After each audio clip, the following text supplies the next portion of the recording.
Yeah, how's it going? Hope y'all are good. This is probably going to be uploaded after the fact also somehow. I'm not sure. Hopefully that works. So if that's the case. Hey guys, Erica here from Hive 49RC. Hope everything is going good with you guys. Tonight's plan, we're going to hang out. We're going to work on the comp crawler a little bit. And at the same time, I'm going to actually be filming a video. So while I'm live, I'm going to be filming at the same time. So that's going to be pretty cool. You guys can kind of get to see my work process a little bit. I've got to clean up a little bit, actually. Tilt that down. Sit down. Warm a chair. Okay. So let's clean up a little bit before we get started. So kind of sneak preview. What I'm going to be working on tonight actually is I designed some chassis plates for my comp crawler, and my friend printed them out of carbon fiber reinforced filament, and so I'm going to be installing them tonight. He printed me 2 sets. One of them is a little bit worse than the other, so I'm going to be using those first so I can break them, you know, and I'll put the good set on later once I break them. So yeah, got my GoPro all charged up so I can film some time lapses.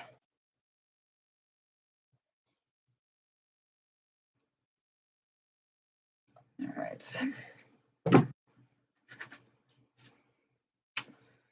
Let's see these. Throw over there, it's fine. Hey, how's it going?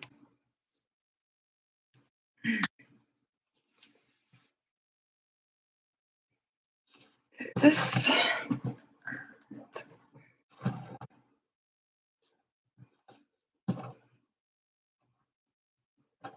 I'm planning on streaming for probably 3-4 hours, something like that. So you guys can, if you guys are busy, go eat dinner or whatever, go have a drink, come back. I mean, I'll be here. So yeah.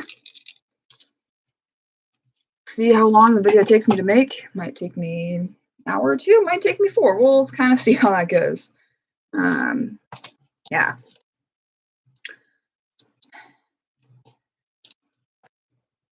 Rags, don't need that. Up here.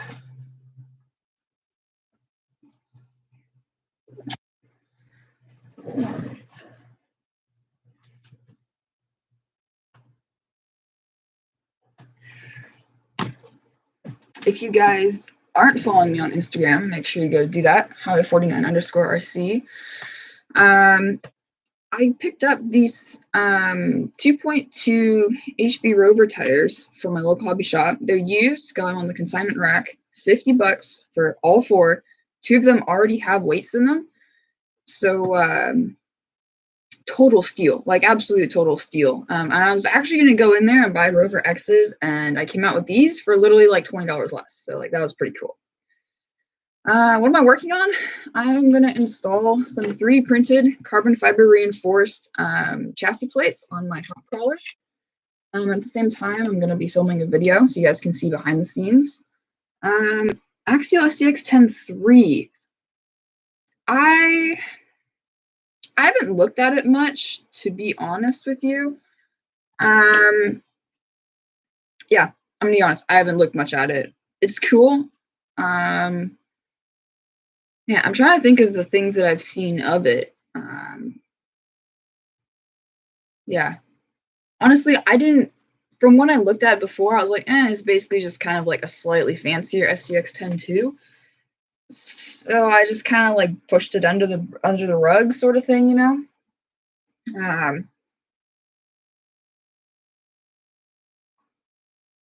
And to be honest, I haven't been RCing much in the last 4 to 5 months or so because I've kind of been busy. I mean, okay, I haven't been that busy, but I don't enjoy going out with my dad quite as much anymore. I like going out by myself and just kind of doing my own thing. So we haven't been going out that much. And it's been COVID. And like all the friends that I have that RC can't go do that. So, you know, it is what it is. And so I haven't really been in the loop much. but you know, it is what it is. So yeah. Okay. These guys set. All right. I'm gonna probably kind of block the view for you guys a little bit because I'm gonna set up for like my opening of the video I'm filming tonight. So don't mind that. Try to leave a little bit of space. Yeah, you think it's pretty good? Well, that's cool. Do you have one?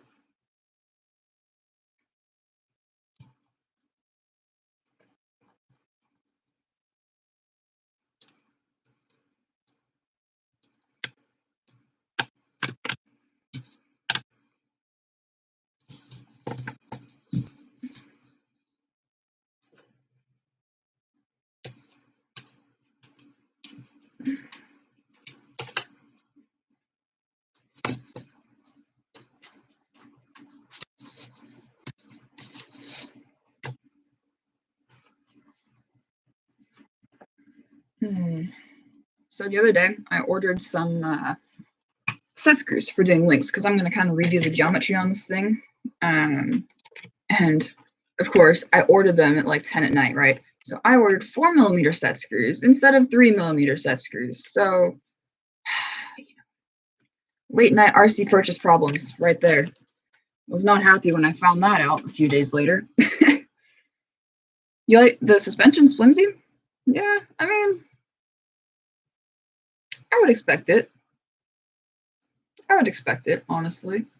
Yeah. All right, I'm gonna get to my thing. All right, where's my camera?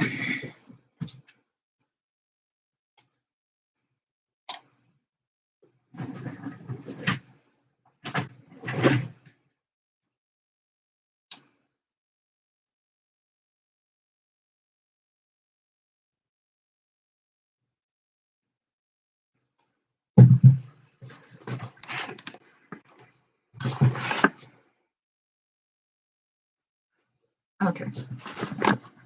There's no good view. I'll just stick like that.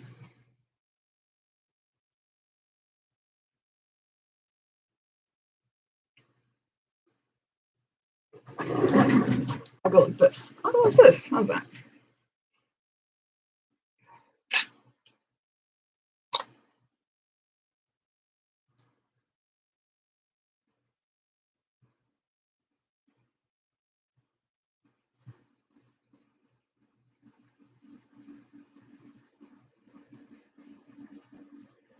Hey there guys, Erica here, My 49RC. Hope y'all are doing fantastic.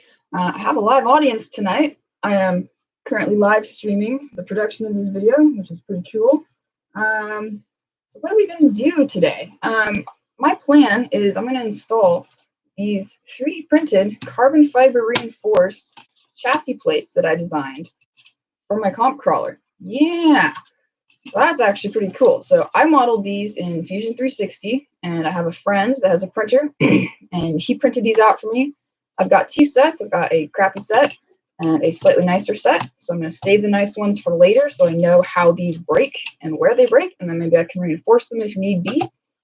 I also went to my local hobby shop, picked up some HB Rovers 2.2s, so I can finally move on to 2.2 tires with this bad boy.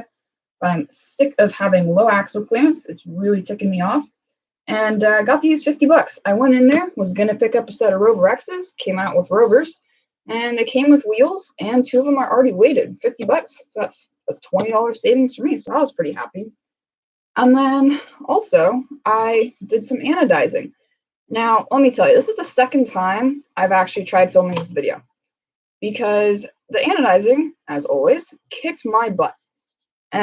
This isn't even very good. The goal was this sort of teal green, and this dye, this green, is the same dye as this piece and these 2 pieces. These are a different color dye, and these are also the same green dye. So it's kind of weird that it goes to blue before green, but I'm all right with that because I kind of like this shade. And honestly, I've spent so much time working with anodizing and experimenting with it that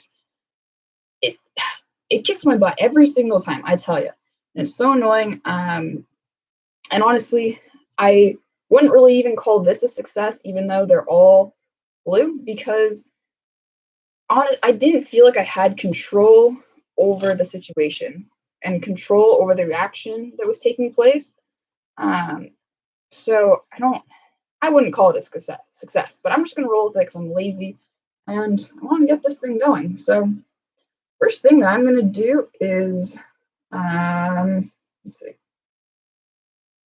you know, when you're filming, you gotta take breaks, or your mouth doesn't always work with your head, so you have to like get a drink of water,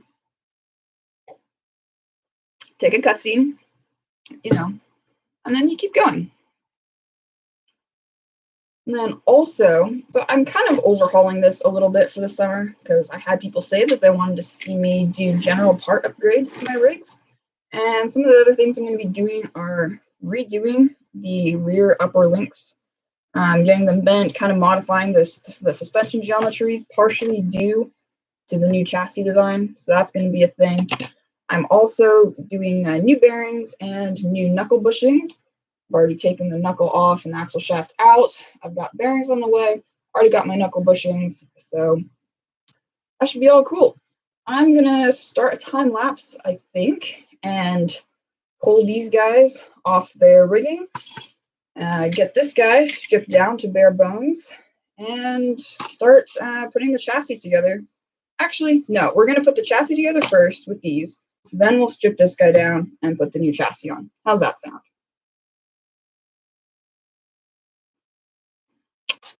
There we go.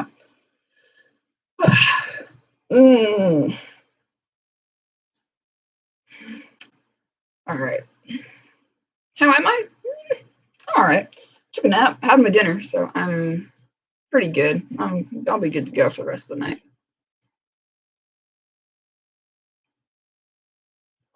Honestly, so much has been changing for me personally, just like in my life, because like I'm graduating high school in 5 weeks, and so there's like a lot of things happening and changing, and it's kind of a lot to think about. But I mean, change happens, and it's all good. So yeah. All right, set this guy up.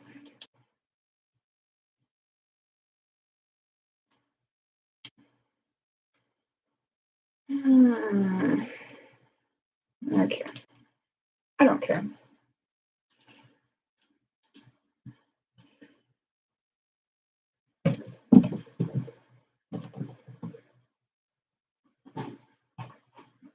How are you guys? What are you guys doing this weekend? We got a little bit of rain coming in actually where I live, which is nice. It hasn't rained for quite a while, believe it or not. So it is highly welcome. Thanks. Also, I dyed my hair. I haven't actually shown you guys yet. I dyed it like it's supposed to be blue. I wanted it like this, but yeah, it is what it is. There you go. The lady that did it did an awesome job actually, and it's gonna fade out in such a way that it's not gonna like look bad, which is awesome. So I am super stoked about that. Okay, and okay, let's see. Let's go like this.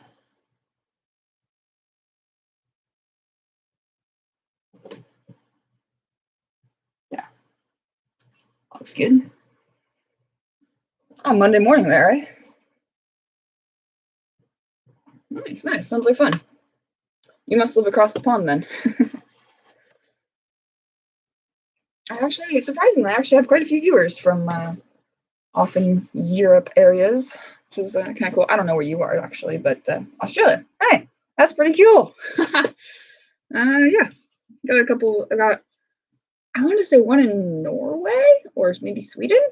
I don't remember. It's one of those big, tall, long countries up at the top there. Something like that. Okay,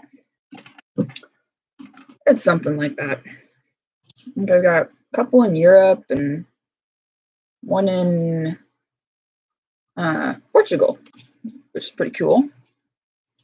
Okay.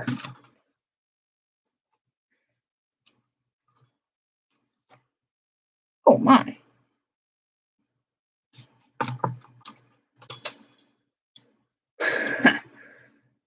That's interesting. Tech school? Not exactly.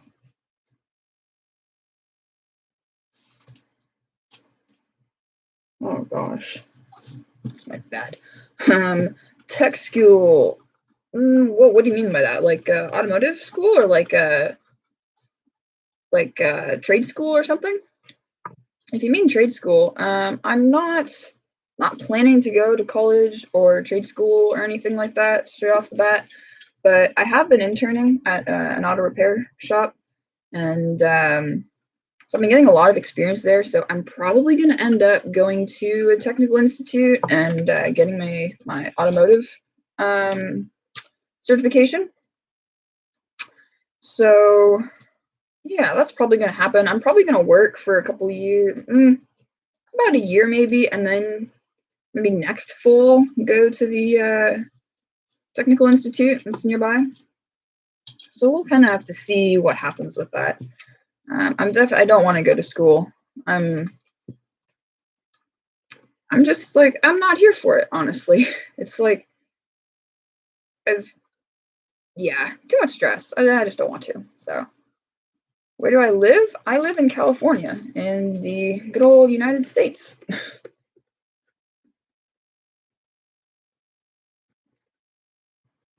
Crazy place it is over here sometimes.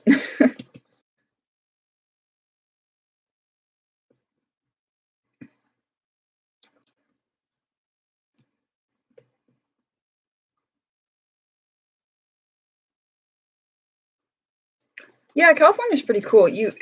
People actually kind of have a lot of people, not everybody, a lot of people tend to have some misconceptions about California.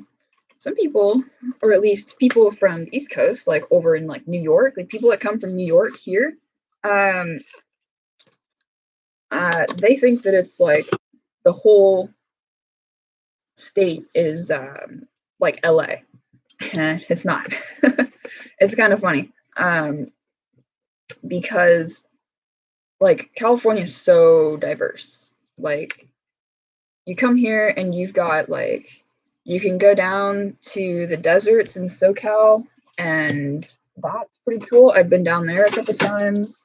Tons of cool rocks for crawling down there, actually. Oh my god. And then thank you. And then let's see, you've also got like the valley, which has a lot of like tons of farmland. You just kind of drive through. It's like one straight highway all the way down, and basically got farmland. You got some cows. Agriculture is a big industry here, so no matter where you go, there's usually some sort of farming. Like up in like kind of near where I am, there are a lot of like wineries and vineyards up the hill.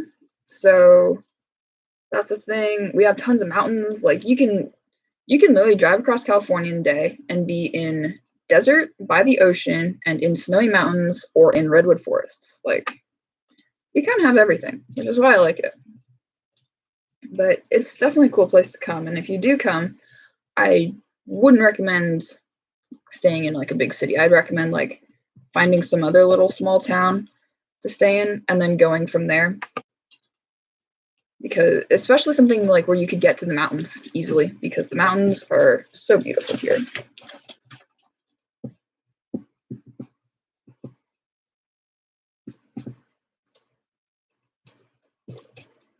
The only problem with living in California, it's very expensive. So I wouldn't recommend living here. But if you want to come like hang out for a few days, yeah, it's a good place. Beach, hey, we got tons of beaches. Are you kidding? Oh my gosh. We've got everything from like rocky beaches, like cliff beaches, which are pretty cool, all the way to like the real nice giant sandy beaches down like Pismo, and like down near San Diego. Tons of big sandy beaches. So I mean, yeah, you could go down there. Yeah, I don't know if there's much there's many beaches around San Francisco area. I don't really think there is, honestly. I don't remember. I've been there. I go there kind of regularly, but I don't think. I don't know. I've never been there other to do than what I'm there to like go do, if that makes sense. So I don't really know what's around much, but I think it's mostly like rocky cliff beaches around San Francisco.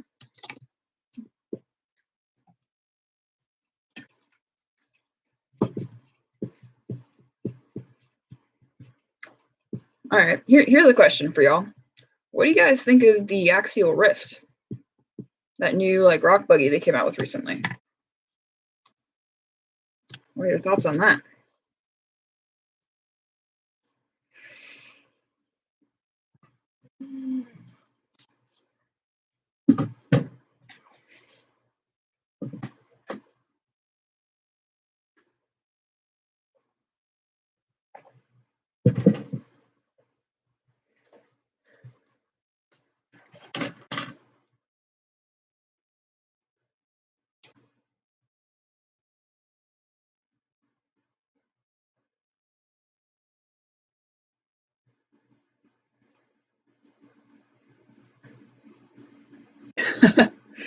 Fair enough, fair enough.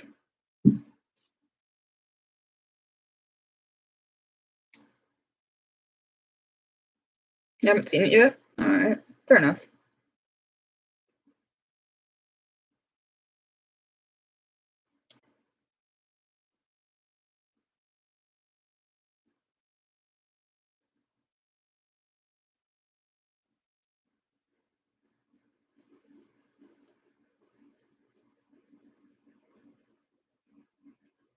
Go.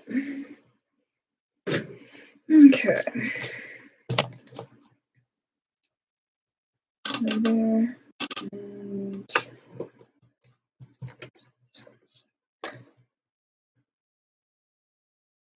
howdy. How's it going? Just some landmine with internet access. That's pretty good. I like that.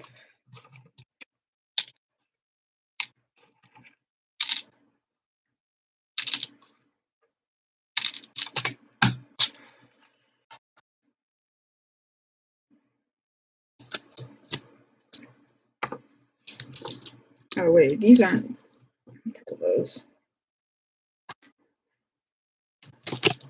Man, these are gonna get redone at some point.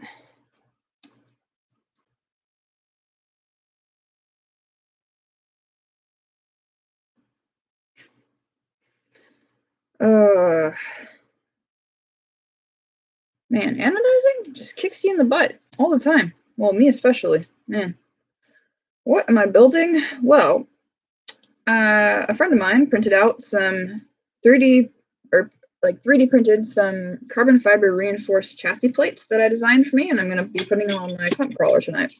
And at the same time, I am recording a YouTube video, so you guys can watch my recording process, which is cool. Now I need some more screws. I ordered some more screws. They'll come maybe this week. I'm almost out, and I don't know if these are actually going to be long enough.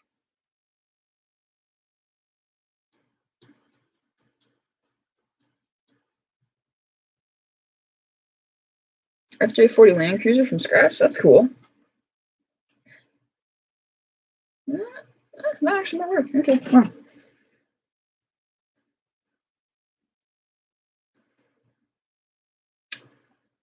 I assume that you like bought the axles and tranny for it for your FJ. What did you use for it when you custom built it?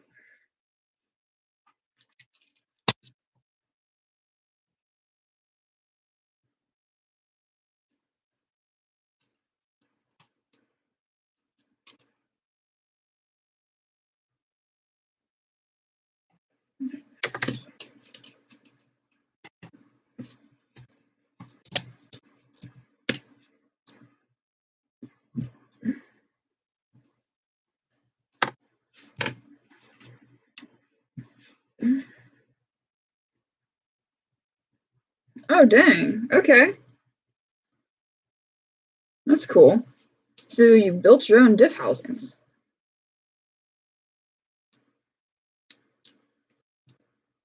That's impressive, actually.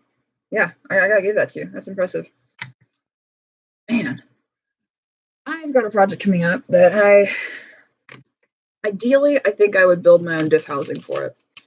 And now that I have a milling machine, I probably could, although that's kind of a lot of like work and planning and a lot of trial and error. I'm not sure if I'm fully up for that, but it's an option. It's an option. Could definitely try. When's the next one-to-one Jeep build coming? Probably soon, actually. I was gonna drain the oil out of it today, but I forgot to do that because actually just off camera, got a whole pile of gaskets and seals that came in. So actually this week I'm gonna do my main seal, and I'm going to do oil pan gasket, and probably in the same video is going to be valve cover gasket. So that's gonna be fun. The nice thing about doing rear mains in Jeep Cherokees is that you don't have to pull the transmission. So that's pretty cool. All you gotta do is just drop the oil pan and you pull off like a bearing cap at the back of the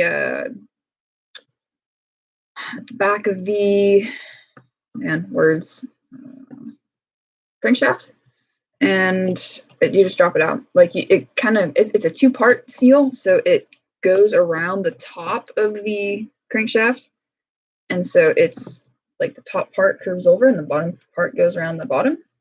So that should be an interesting one. At least I don't have to pull the shanty. Really happy about that. So yeah, that's the answer to that question. Styrene plastic. Okay. So was it like, so were your diffs, so like did you have like solid blocks of like styrene that you like carved out, or like how did you do it? I'm highly interested.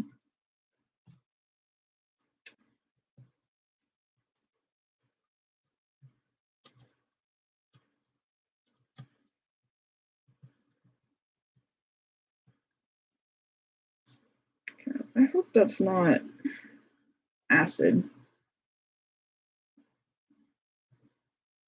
I really hope that's not acid. Yeah, should be pretty cool. I'm looking forward to it. I haven't worked on it for a few weeks because I took a break from it with the crawler course build, and so I kind of didn't have time for it that week, and been kind of putting it aside since then anyways.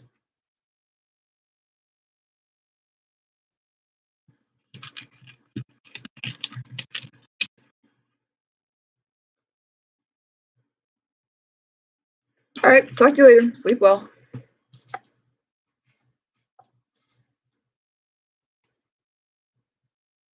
Plastic tubing and sheets bent and cut into shape. Okay. So then you you glued the styrene, or I say styrene? Oh yeah. So you glued the styrene together into your diffs? Sorry, I'm just kind of like trying to figure out what you did, because I'm curious.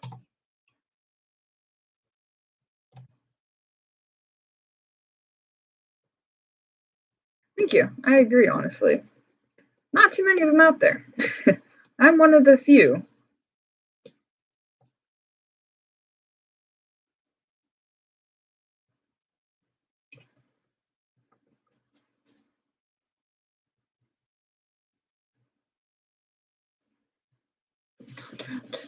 Okay.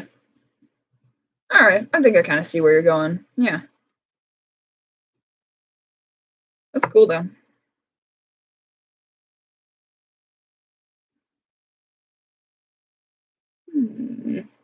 Oh, yeah, that's right. The top is narrower than the bottom. That's right. Okay. And one more. I'm going to end up replacing some of these screws because I'm just kind of using crappy screws right now. I'll replace them later this week once I get my good ones in.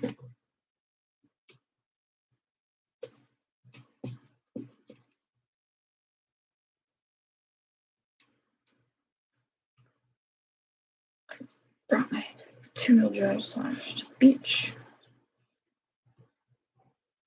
Oh, nice. Yeah, I took my slash to the beach kind of recently, actually. I think the video's, well, I mean, the video's up on YouTube, so you can go watch. But yeah, I didn't get any Impala tires. But I see tons of people with them. I just don't really have the income to like get tons of stuff sometimes, like for stuff. Although I'm gonna start working this summer, so hopefully I'll have maybe a little more like spending money. It'd be pretty cool. Speaking of, project that's coming this summer is hopefully gonna be an MOA. Yeah, that's gonna be an exciting one. It's gonna be an MOA. And wanna know what axles I'm basing it on? Deluxe Super Lights. Yeah. I don't know if you guys have seen them. Those are pretty cool axles right there. They're super pricey, like ridiculously expensive, but honestly, they're kind of the best option out there unless like you go with the Bully 2s, which are still being made, but they're honestly, I don't think that great compared to something like a Berg or even just like a standard like XR10 axle. Like, you know, I don't think it's quite as good, but that's why I'm going to go with the Super Lights. And I kind of want to pick up a set before he doesn't make them anymore. So once I have the money saved, I'm just going to splurge, pick them up, and then hang on to them for a little while until I have the money to do the build, and then the build will happen. Oh, you dropped it? Oof. Oh, that's never good. It's never good. I've done that with Legos. Oh my gosh. I've spent like hours and hours and hours building something out of Lego, and I like am moving it and I drop it, and it's like your heart just drops out of you and like you can't even bear to look at it for like the next day. Oh my gosh. It's the worst feeling. Anyway, turn this off for a sec. How's the XG project? It's pretty good. Just got a bunch of like seals and gaskets, as I was saying earlier. So I'm gonna be doing rear main seal, oil pan gasket, and valve cover gaskets. Gasket, there's only one valve cover. So yeah, it's coming along good. Front axle is gonna be it's gonna be a thing. That's gonna be an insane project. I don't know how I'm gonna do it. I'll get it done somehow. So yeah, making videos. Yeah, soon. Fodia, very soon. I'm gonna start filming another one this week, so probably start filming that one maybe Wednesday, maybe Thursday. So give it a week and it'll be up. All right. So these guys toss it off. You're replacing the original ones with. The rear axle is a Ford 9-inch and the front axle is a high pinion Dana 44. Both are out of a 76 to 77.5 Ford F-Series truck. The reason I know that is because it's got the Dana 44 has welded on wedges, so I cut them off so I can weld on my own garbage to it. So yeah, those are the axles that I used. Okay.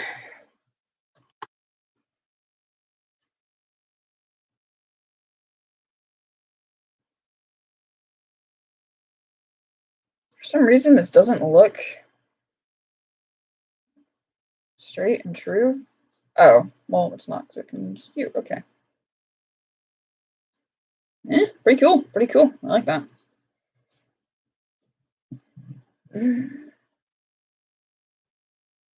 Oh, yeah, I've done that. Or like you forget that you had to do it and you take it somewhere and then you go to drive it and it's like, wow, what's wrong? Like, what's wrong? There shouldn't be anything wrong with my truck.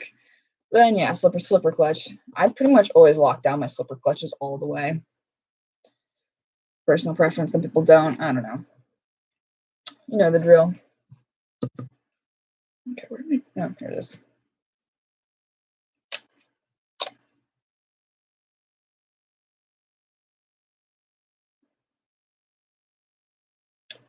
Righty-ho. Got my 3 upper cross members installed. Also forgot to mention, it does have a little logo on it, which is pretty cool.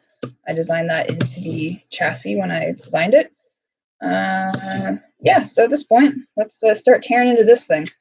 Ooh, that's going to be a big mess. Yeah, all right, let's get into it. Actually, so right now I have my lights pointing up because otherwise it makes the view for you guys like extremely bright. So, and I actually really like it. Like in the camera, I have to put my ISO a little bit up higher, but I actually seriously dig it. It's Yeah, it's smooth. There's no shadows actually. I think I'm gonna film like this more often.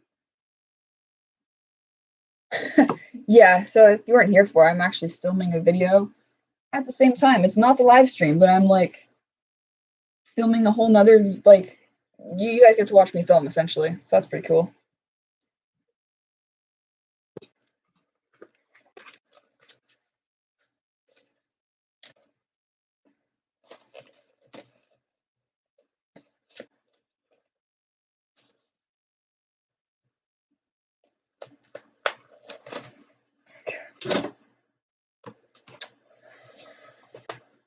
Don't need this here.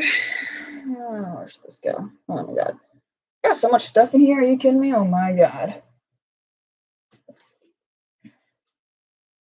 And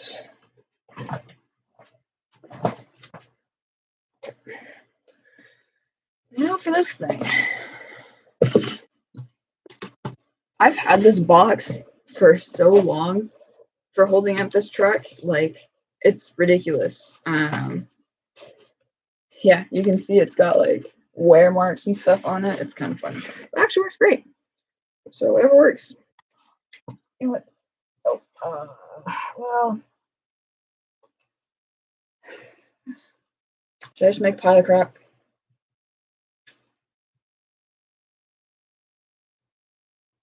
Yeah, let's just make a pile of crap. Okay.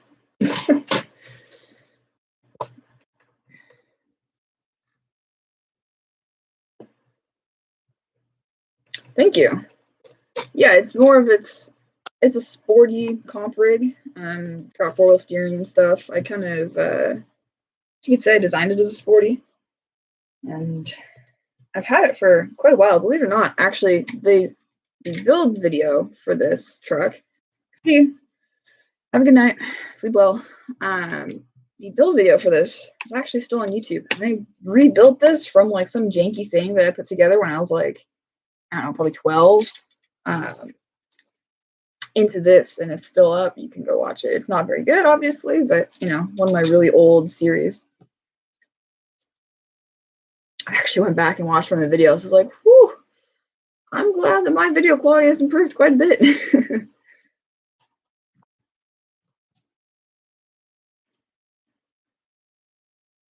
You know, I was saying this on Instagram the other day. God, I don't even remember what it was now. It was something along the lines of that your content is good enough, or like you have to be happy with your own content on YouTube. What is going on here? Come on. There we go. You have to be happy with your own content, and I think to be a good YouTuber, I think one of the things that kind of ends up happening is that you kind of have to, I gotta deal with that, yeah. You have to like be okay watching your own content. And once you get to that point, so like, for example, me, I go back and watch all the way through all my videos that I release, like at least once, sometimes 2 or 3 times.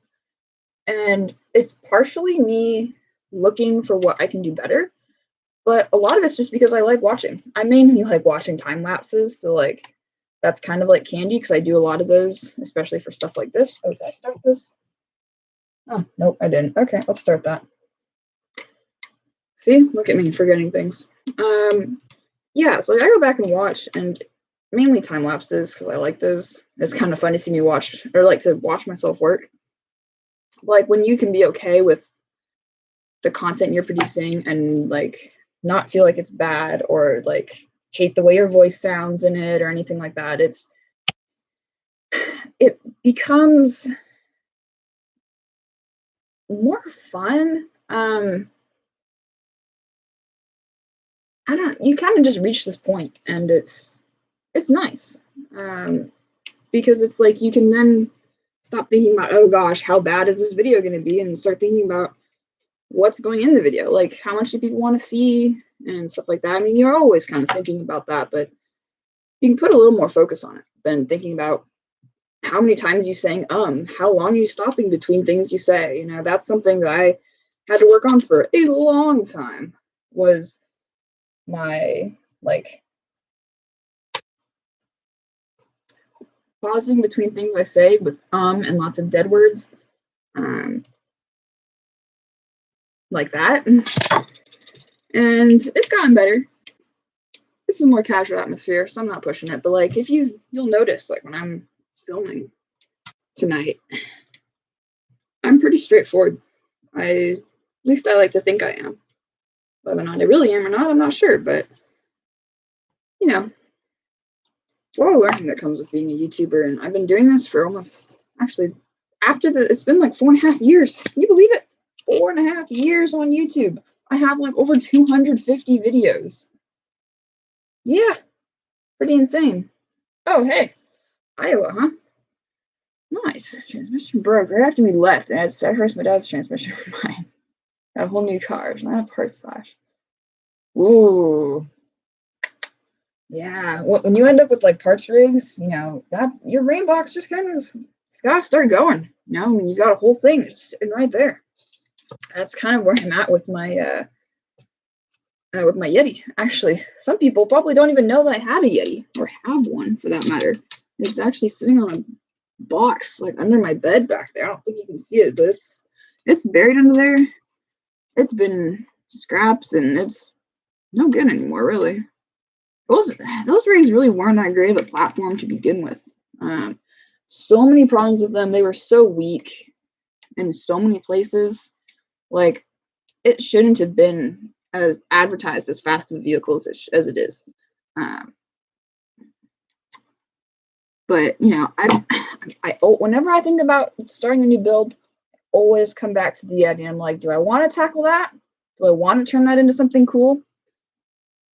And most of the time, I turn that idea down. Partially because I don't have a great idea of what exactly I want to do with it. Because,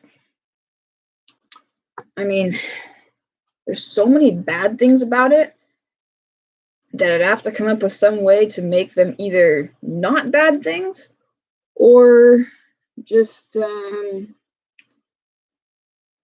like not bad things, or fix those bad things. So it's kind of an interesting one, because like I kind of want to do like a KOH kind of like a what is it, Mint 500? Is that the race that I'm thinking of? Like kind of a trophy truck, but also kind of desert buggy kind of race. Not necessarily intended for jumping, but more like off-road trail performance. Been thinking about that, but haven't really gone anywhere with that idea. Yeah, Traxxas has kind of gone up in prices recently, and I think part of that is because they're not really offering any rigs with like brushed motors anymore. Sure, you can still get. I think you can probably still get a brushed rustler and a brushed slash, but like, it's not much of a. It's not. There's no market for that anymore. There's no market for brushed motors in the bashing world anymore. In my opinion, that's just kind of what I think. But yeah, they've replaced the Emax with the, what is it? Just the Max. Oh yeah, don't even get me started about inflating prices of things. Oh man, yeah, that's a whole nother can of worms. But yeah, like they discontinued the Emax, like kind of their signature model, in my opinion. It was kind of a common one. I think there's probably still a couple Max builders around. I don't remember what they call them, like Super Maxes, or I don't remember. They're pretty cool though. Or like some of the super upgraded Emaxes that I've seen, and T-Maxes, and same goes for the HPI Savages and Savage Fluxes and stuff like that. God, I haven't thought about a Savage Flux in years. Oh my gosh, that's like such an old rig right there. But yeah, the way that people would upgrade those and they balloon their tires massive is so funny. See inflation, yeah. Which GoPro? I use the Hero 7 Black. T-Rex 4 still brushed. Well, yeah, but that's a trail track. I'm talking more about like bashers. Like, there's not much of a market for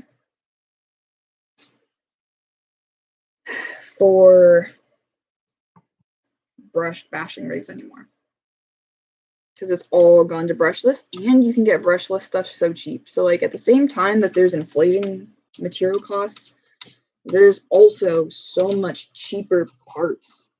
Like stuff is so cheap now. You can like go on eBay. There's like a lot of garbage on eBay.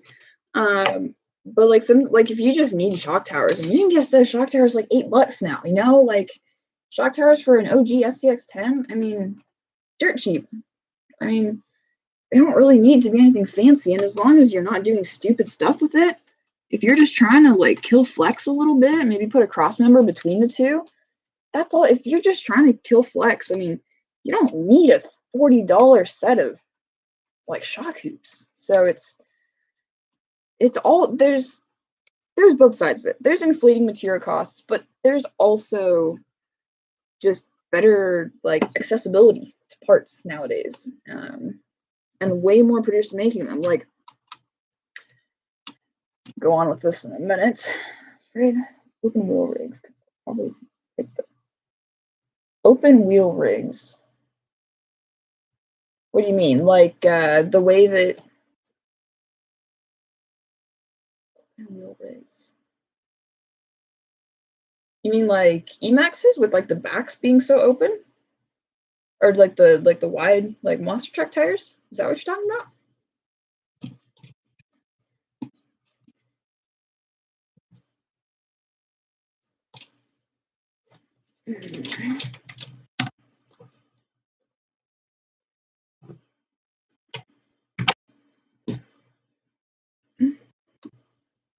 But anyway, yeah, about the parts and stuff. Like my purple SCX10 behind me, I don't think you can see it, it's down near the floor. That for me is, I kind of talked about this actually in the first version of the video I'm working on right now. And I was talking about, I'm not putting that in because, you know, too much talking. I want a shorter video, but I was talking about that, and one of the things that I have the wheel and oh, okay, yeah, I see what you mean. Animation track system makes brush bashers for, yeah, definitely. Beginners and kids is for the brush stuff, or vice versa. Brush is for beginners and kids. Yeah, I mean, brush stuff is like always good for beginners. Like that, I won't deny. Yeah, absolutely not. I won't deny that at all. I mean, all of us, I think, probably started with something brushed. Like I started with brushed. Everybody starts with brushed, pretty much. Generalization, but you know. Oh, okay. Yeah, someone said something about Tamiya. You like Tamiya because of because you build scale rigs.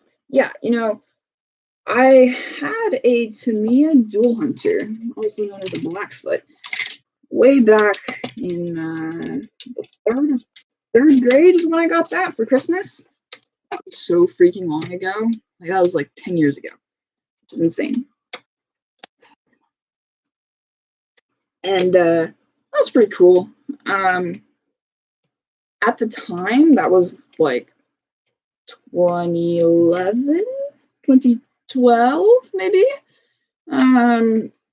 Parts were not easy to find for Tamiya stuff. The only place we could find them was Tower Hobbies. I don't know if anybody even shops at Tower Hobbies anymore. I'm sure people do.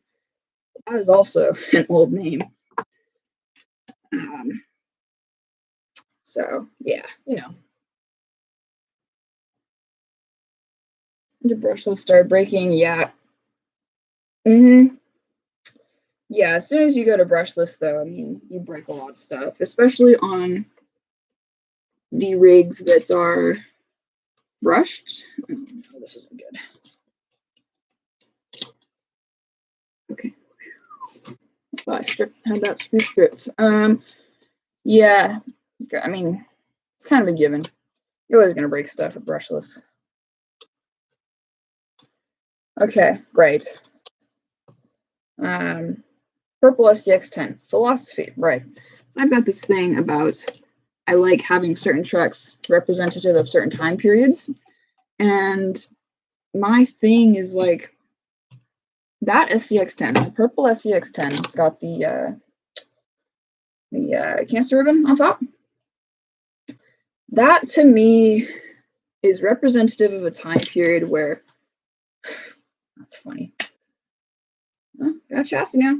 That type of rig was what was good, like in TTCs. Like that was like kind of what all you saw was, you know, it's lifted, it's got 1.9s or even 2.2s on it. I mean, you got 100mm shocks, and that's kind of what it was. Some people are running like Rock 412s and MMPs in them, and that to me felt like kind of a different era of like performance trail trucks as you have now.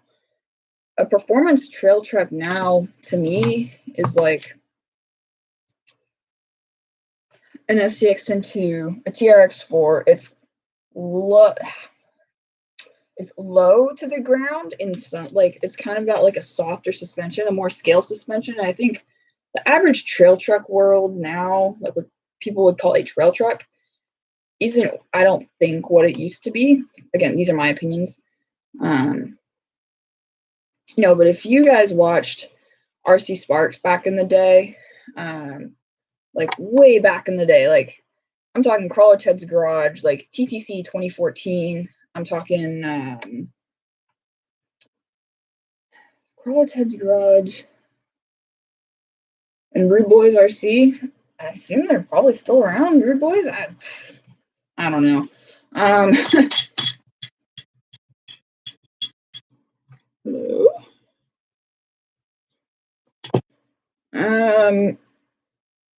And like all the rigs that you'd see at like Crawler Ted's Garage in the videos that Medic would make, kind of basically looked like mine in a way. Like if you put them side by side, it was kind of, they're kind of all similar in this sort of way. And so I'm kind of like that. I'd have this kind of mentality of things represent time periods to me. So like I've got backpacks of things from like middle school. Like it's got all my middle school garbage in it. So that's just my own way of kind of compartmentalizing a time period just in the world, in my life kind of thing. So I kind of have the same mentality about RCs. So like the purple SCX-10, that kind of represents, you know, 2010 to 2014. You didn't have all these like Chinese part manufacturers. I mean, you had Vanquish, you had Tekin, you had Castle. I don't even know if Holmes Hobbies was around back then in like 2012, 2013. Of course, I wasn't in the crawling scene back then, so you might want to take what I'm saying with a grain of salt. But I got into it probably 2015. I got into crawling. And so I'm kind of speaking from that. And I'm assuming that before then it was probably kind of similar. There wasn't this huge boom of like tons of like, I'm sure you guys have all noticed there's tons of Chinese parts around and stuff like that. So, not sure what else to say. Topics died.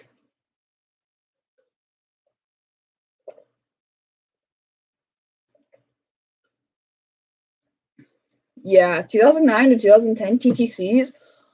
Oh my gosh, I have memories of watching those like over winter break. Yeah.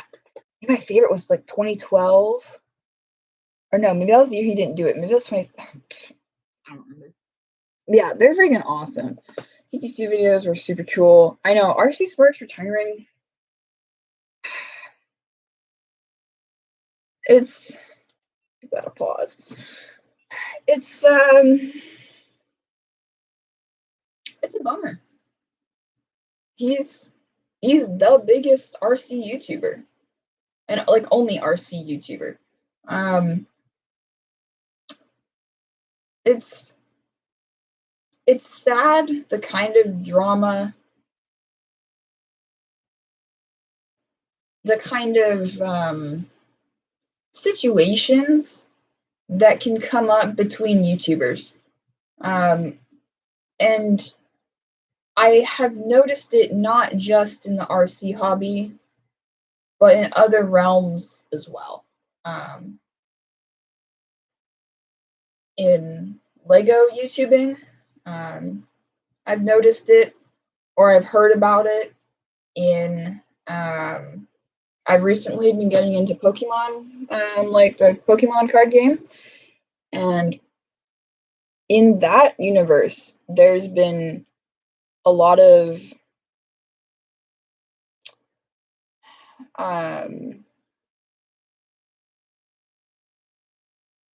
I don't know much about it, but there's been a lot of kind of bickering and stuff happening just in that community and all communities, really. I mean, there's always going to be drama between YouTubers that, like, at one point we're friends, but then, you know, one person gets mad because they're treading on someone else's toes or copying content. Like, that was a whole thing of some genre I was watching.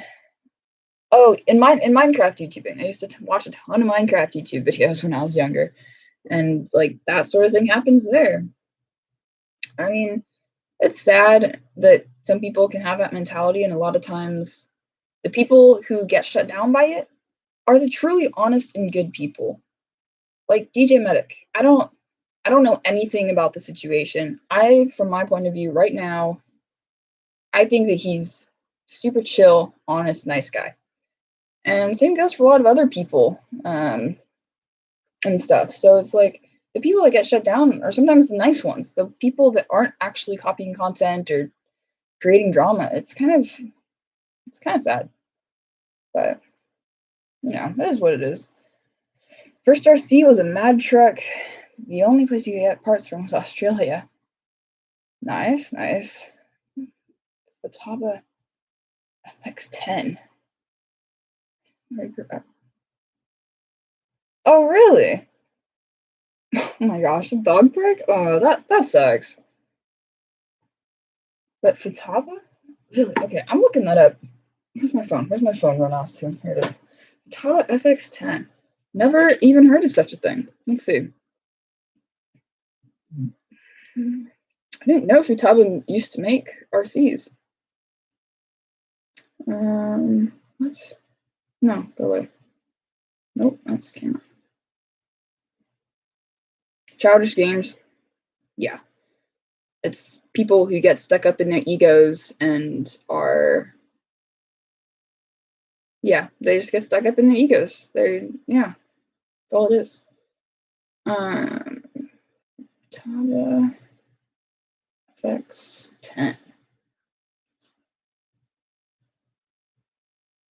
Oh, nice.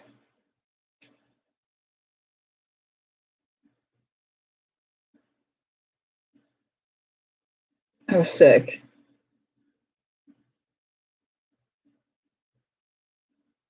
Take it you're talking about this guy? That, to me, FX10? Is that the one? If so, that's pretty cool.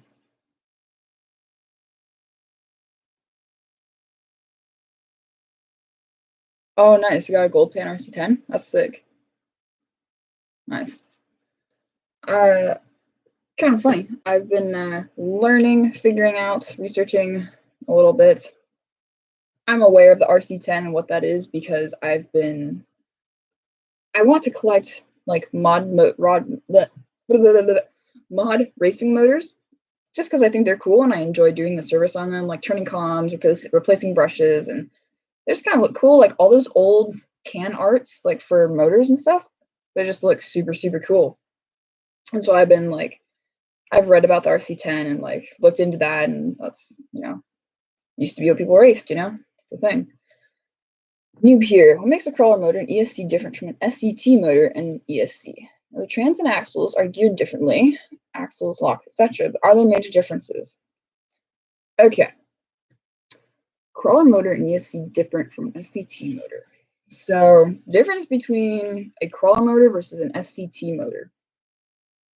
A crawler motor is going to be a higher turn motor. So 27 is standard across the board, 35 standard across the board. Some people run 45 turn. That's all right. Depends on what you're going for. And the higher the turns is more torque.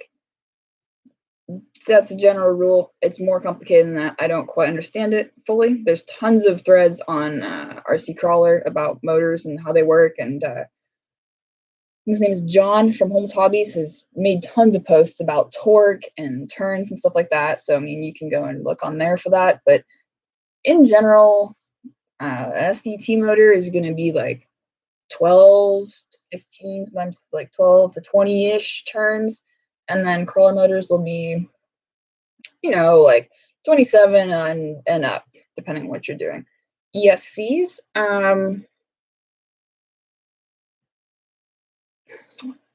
so ESCs are rated like interestingly.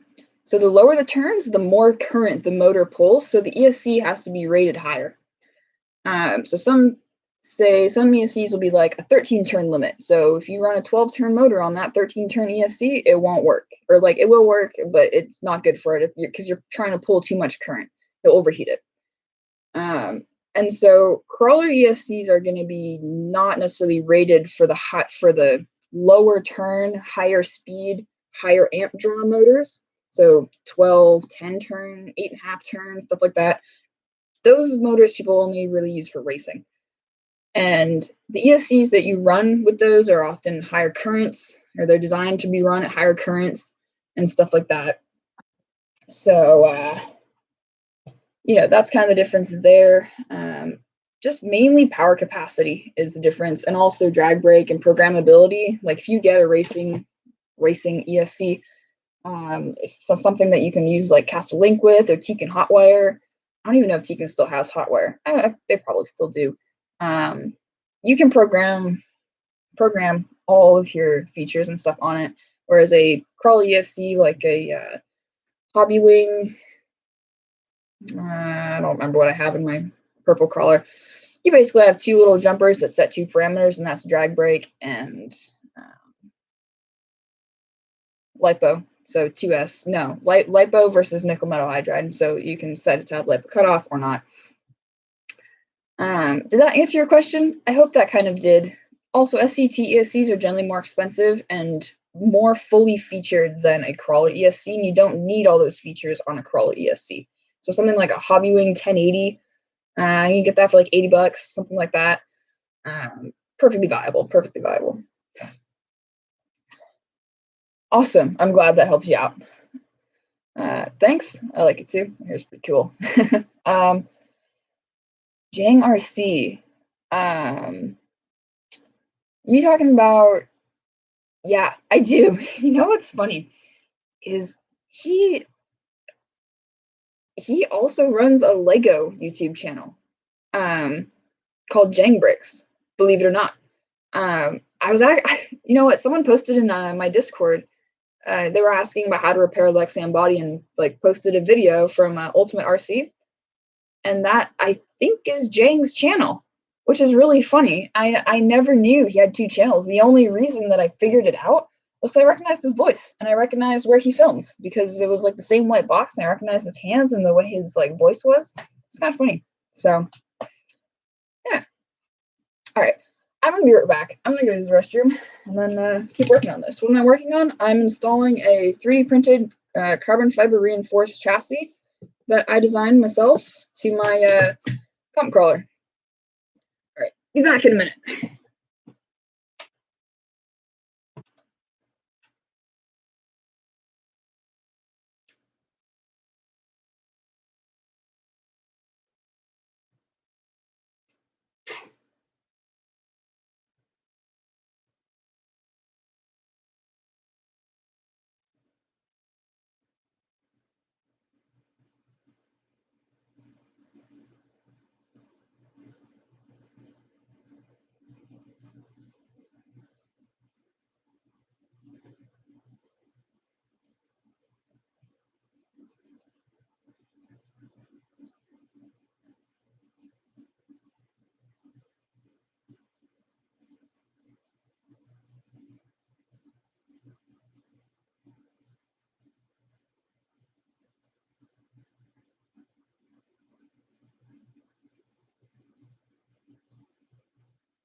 Okie dokie. Taken care of.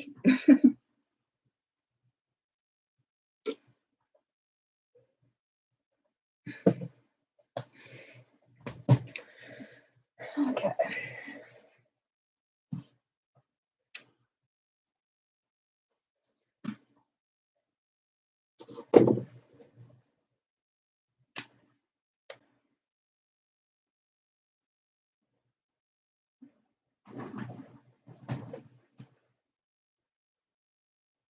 All right. The cum crawler has been reduced to naught but a pile of parts and a chassis. Who remembers when this rig actually got built up from an SCX-10 way back in the day, almost 4 years ago now? Yeah, that was a long time ago. But got all these parts and stuff, so it was about time to throw on the new chassis. Yeah. All this electronics tray is going to go also. The electronics are going to get mounted on the front upper links, I'm thinking, and maybe something on the back upper links also once I remake the links, because I'm changing the geometry like I mentioned.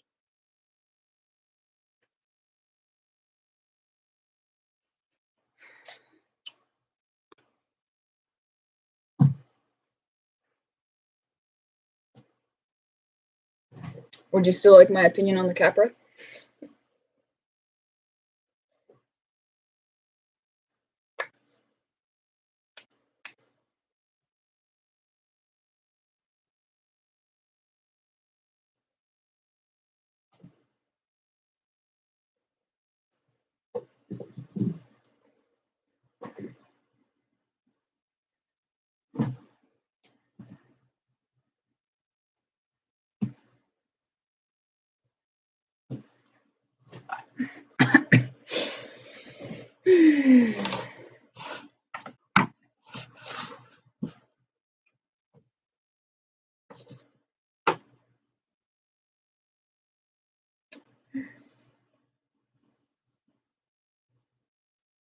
Oh, okay. Okay, opinion on the Capra. It's a cool rig. I mean, I remember when it first came out, it was kind of hype. It was interesting to see what it was. And, I mean, I'm not entirely sure how much. I'll be honest, I don't look much at new products, and I don't feel like I have valid opinions on them very much. But it just kind of seemed like a Wraith to me, in a lot of ways. Just a Wraith with a different chassis and an adjusted center of gravity and a weight and a different weight distribution. Really, that's kind of all that I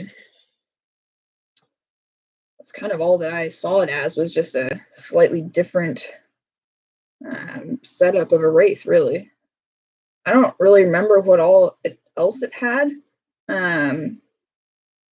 Because it came out a while ago now. Did it? Yeah, that was like Capra came out like a year ago? Is that when the Capra came out? Yeah, like a year, maybe a year and a half ago, something like that. Yeah, I don't see it as too much different than a Wraith. Honestly, when I look at the two, they're kind of the same. Also, Wraiths are something that I'm biased about Wraiths, because there are some Wraiths out there that are freaking badass. Are you kidding me? Like, some people build some amazing Wraiths, and I am so impressed. Stock Capra gearing's hot garbage. I mean, I'll take your word for it. And people that build Wraiths are freaking awesome. The reason that I kind of have a negative opinion of them is that I don't like my dad's Wraith. No. It's I don't like it. Well, partially because he hasn't spent much time making a super good crawler. That's probably why. If I had one for myself, I think I would do some things to it. And the stock cage, I hate it. What? Atrocious. I hate the stock cage on the Wraith. I'm sorry. I don't like it. Yeah, it's just not my thing. Okay, who texted me for one? Okay. What do you want?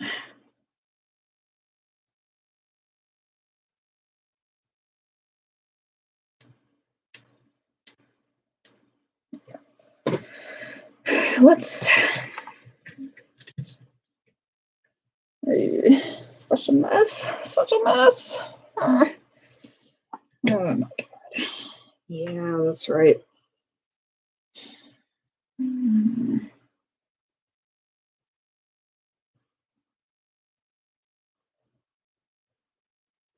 Okay, I'm just gonna cut this. Are you guys enjoying the live stream? I hope you guys are. I'm having a ton of fun, actually. I've never done this before, and I love it. I'm gonna do this so much more often. Like when I'm like doing bearings on my Slash or something, or like on one of my other trucks, I'm totally gonna live stream. Like this is fun. I love talking to you guys. I respond to like tons of comments. I try to respond to almost everybody's comments. The only ones I don't are like, oh, great job, great video, stuff like that. I don't need to say thanks to every single person. I just heart the comment and that's good enough. For me. And so I love interacting with you guys. Good. I'm glad. I will do more of them then in the future. Okay. Yay, mess. The Traxxas T-Max with 3.3 nitro. Dang, that's sick. Man, good old Traxxas T-Max. Man, I haven't heard much about those guys in a long time.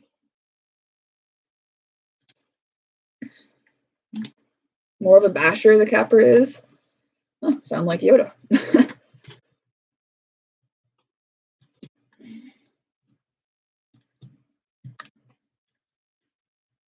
Building a 3 on my running gear. Far more capable than Capra even without portals. Oh, nice. Sounds cool. Oh yeah, that's right. Capra has portals, doesn't it? That's the other thing that is kind of one of those generational things to me is portals. If I built like a new generation trail truck, it would have portals because that's just like standard nowadays. You build a rig, it's got portals. That's just what it is.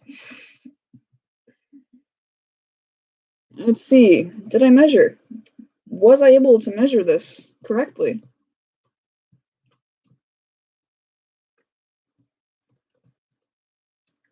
Question of the night, folks. And yeah. Yo. This thing is going to be so cool. Oh my gosh. This thing's actually going to be amazing. All right. Let's see if we can't get this thing somehow stuck together. I at least need the bottom links in. Was it these guys that I ran into there? No, these were the shock screws, aren't they? Jeez. You know what? Do I have... Portal sucks. Center of gravity is anything. Is everything. Oh. Well, there's a contrasting, opposing opinion. Interesting. Never thought of it that way, actually. But that does make sense, actually. And I suppose... But, yeah, it makes sense. And I suppose the other thing is portal axles. All right, here's a big brain idea. Portal axles, or you know how like people are obsessed with brass these days? I wonder if portal axles have anything to do with that. I would bet you good money that there's something connected there or related. I would bet you good money that the amount of brass that people have been putting on their rigs these days has something to do with portals.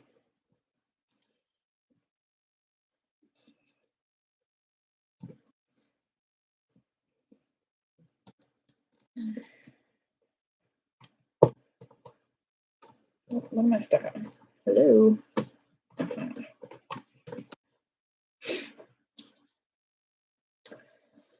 The capability of this rig is a combination of driver and surface driven on, as much as the build of the rig. Very, very true, David. Very true.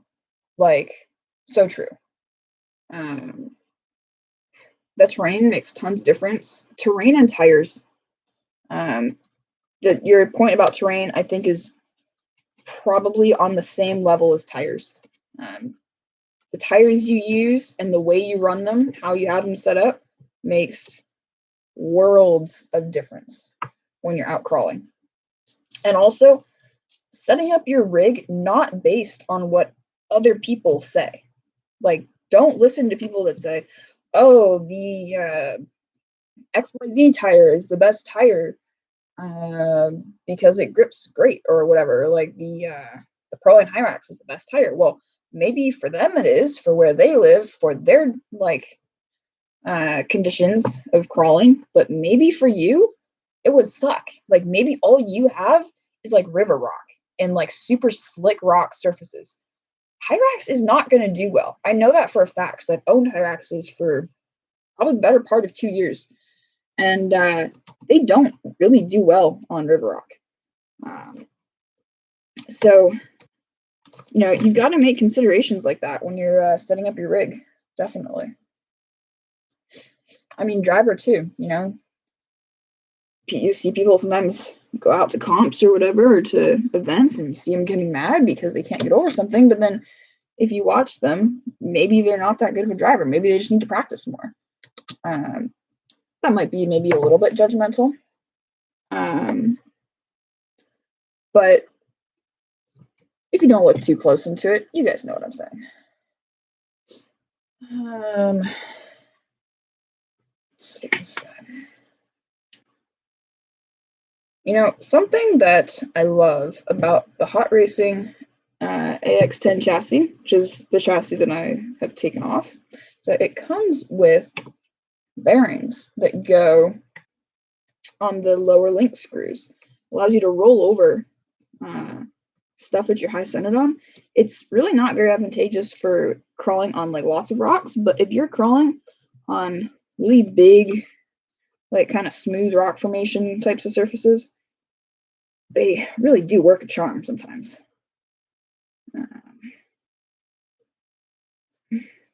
In you go. Come on. There you go. You like deep tread tires? Fair enough. I think the right foams and compound makes a difference in tread pattern.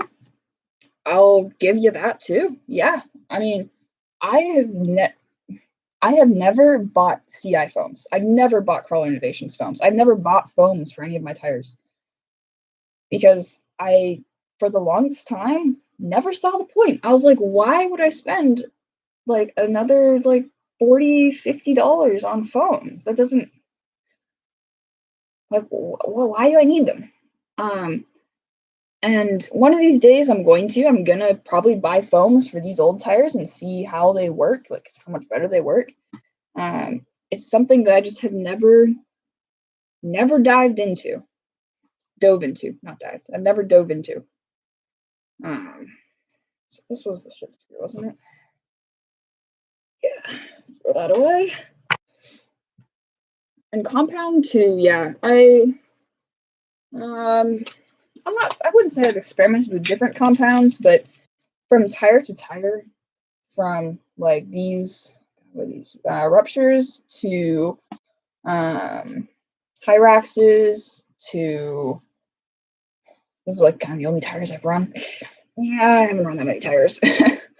But actually I've got a set of what are these? Interco iRock 1.9s. Those guys? I got these for my what am I saying? I got those for my Galanda, but they were too big. So those guys I'm actually going to stick on my SCX10 this summer, which should be pretty cool. Yeah. Okay, we're getting the longer screw. I think that'll do it. Most of your tires are stock foams. All right. The other thing is that if you're running a light rig, stock foams will get you by. Like, that's a personal opinion of mine, but if you're running stock foams, I mean, you're kind of good to go. Or like if you run a light rig, if you run kind of a mostly stock SCX10, SCX10 2 base rig, and you're just going lightweight, I'll tell you the TRX4 stock is not as light as a SCX10 stock. Because my dad has one and I've held it and it's way heavier. But if you run light rigs, the stock foams are usually pretty good. You can get away with quite a lot on those. At 9, J Concepts landmines, just over 2.2 wheels with the stock foam as a ticket. Okay. On Bookface Group. Nice. NorCal rocks like Velcro. So I guess I'm spoiled. Yeah, they are like Velcro. We have tons of like granite out here. And granite, some good stuff. Good stuff. You're in deep woods. Yeah, I don't run much deep woods and like logs and branches and stuff because I have torn like so many tires that way. Okay, lies. I've torn a couple. Like I never run this truck on wood obstacles on my crawler course anymore because which tire is it? This one. Like look at that. That was like literally just from a sharp corner on a piece of wood. And I tried to glue it back and never held air anymore. Some people, like a lot of people say, "Oh, you gotta put vent holes in your tires." I see the benefit, and in some cases, I think that they're not always necessary. Because having a little bit of pressure in your beadlock can kind of it changes the way the vehicle handles a little bit. And some people like it, some people might not.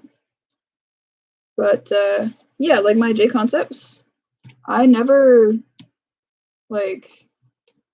purposely put vent holes in them. They just kind of got there.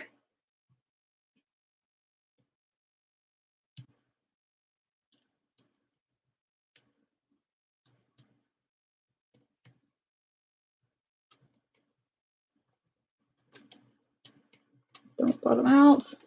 No! Why would you bottom out? How rude.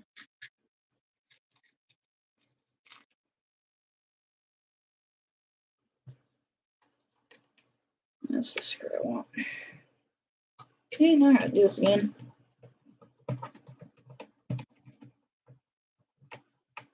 Oh yeah, the Folsom Lake rocks are so grippy. Like they are phenomenal. Like if you really want to push like the way that your rig is set up in terms of climbing ability or side hilling ability, best place, because you don't have other variables. You don't have loose dirt, you don't have like river rocks, you don't have like all those other variables that'll make your rig slide. And so it's a good place for testing out, like really pushing the limits. It's like I can't push the limits of this truck on my backyard course. It's just not. I just can't do it. I mean, it's hard, but that's hard in a way that this truck isn't designed for. Like, yeah.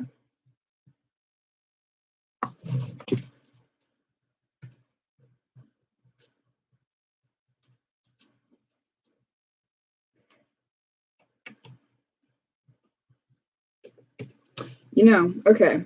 Have you ever driven on limestone?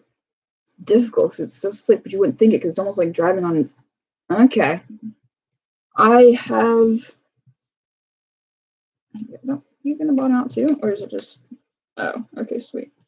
No, I've never driven on limestone. I don't think we have much limestone around here. So yeah, I've never have.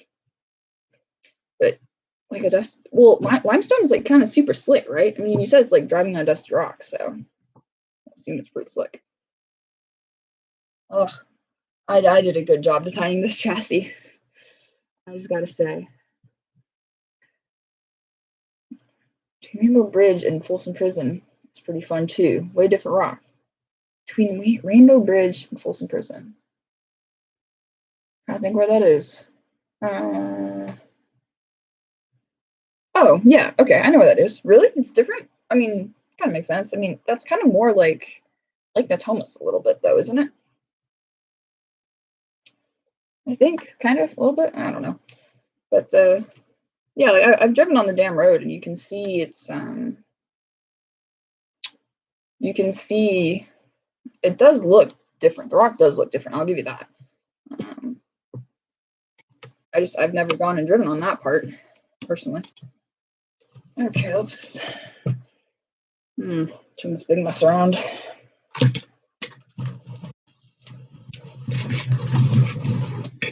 There, yeah, like, okay.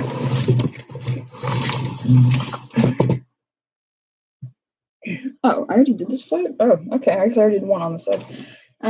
There is a place up in Auburn, California, that I've been to a couple of times. I used to have a friend that lives up there, or that lived up there.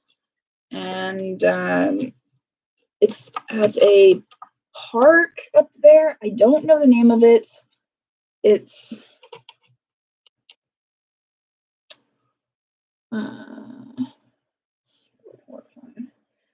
and it has like a bunch of like grinding holes from like the Native Americans, and the rocks up there are super smooth. Really good like kind of scale crawling. It's a fun spot. Been up there a few times. You can park and walk on the the Johnny Cash Trail. Okay. All right, yeah, cool. I'll have to go out there someday, actually. Cool. Thanks for the tips. Thanks for the tips.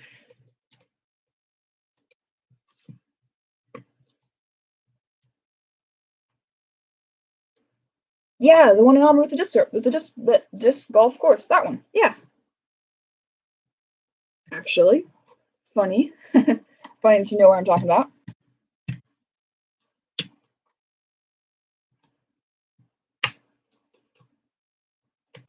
Thank you.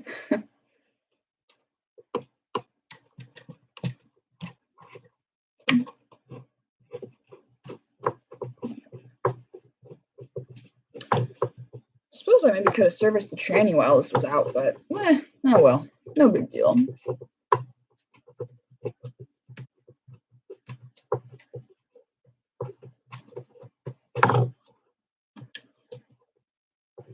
Oh shoot! I was gonna weigh this before I put in the new chassis. Man, that's a bummer. Oh well. I guess I can weigh the new plates versus the old plates and see the difference, but it's gonna be definitely a lot lighter. Or not a lot, but a bit lighter. Actually, maybe not with the weighted wheels. Yeah, maybe it won't be. Frisbee and crawl make for a complete day. Sounds like fun. I've never done disc golf personally. Actually, I played ultimate frisbee at school. That's fun, but yeah, never actually done disc golf before. Maybe we could meet up and go do that. You could show me how it's done. That'd be cool. Okay. Oh, this is so cool. And it's it wiggles this way. A little bit.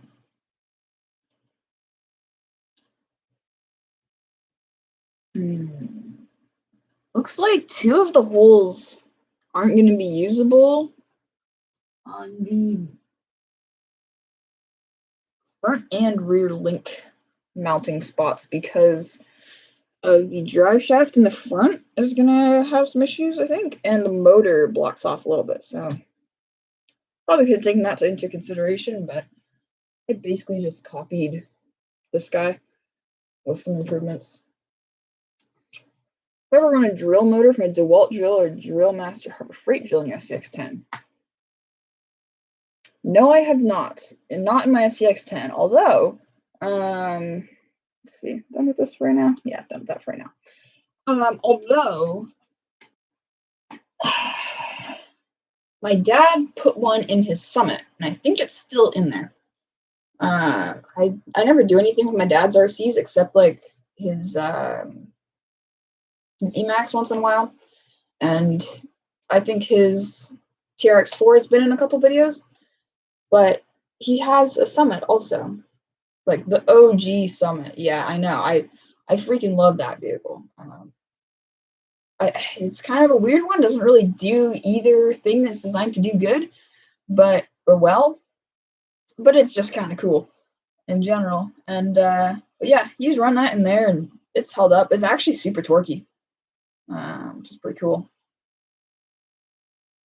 But yeah, I never run one in an SCX10. Those are like 775 size motors though, so I think you would have to get like a custom motor plate for those, because those are big. Like those are, let's see if I can dig one out.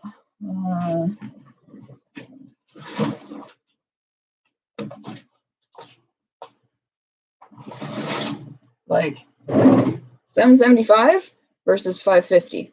Like, I assume you'd have to set up something different. Yeah, because like this would not fit in there. Yeah, I suppose you'd have to do something custom. But I suppose it would be pretty awesome though, honestly. I mean, you'd have tons of torque. You'd probably break stuff with this, honestly.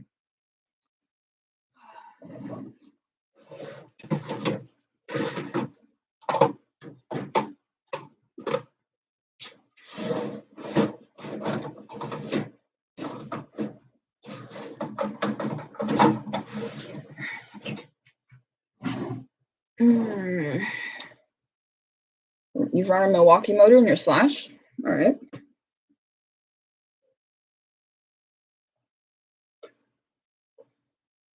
Oh, really? Okay. Interesting. Yeah, interesting.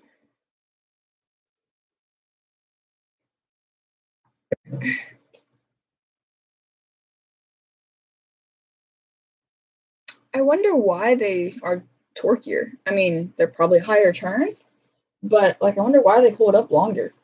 Maybe they're designed a little bit differently for motors or something, or maybe they have different magnets in them for drills. Yeah, I wonder. Man, I've had a good audience tonight. I'm not done. I mean, I'll hang out for a while longer, but I had a good audience actually. That's been cool. Oh, bigger brushes. Okay, that makes sense.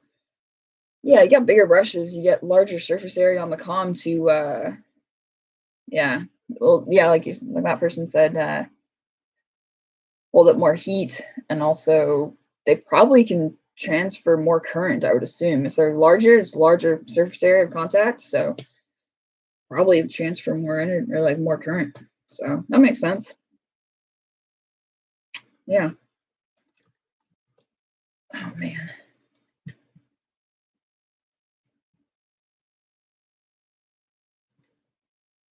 Okay, well that's an issue.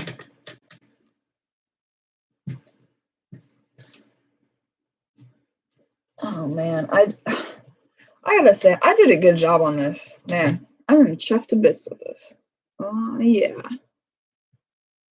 Alright, let's see. What do I do now? I was gonna muck around with shock placement a little bit too, I think. I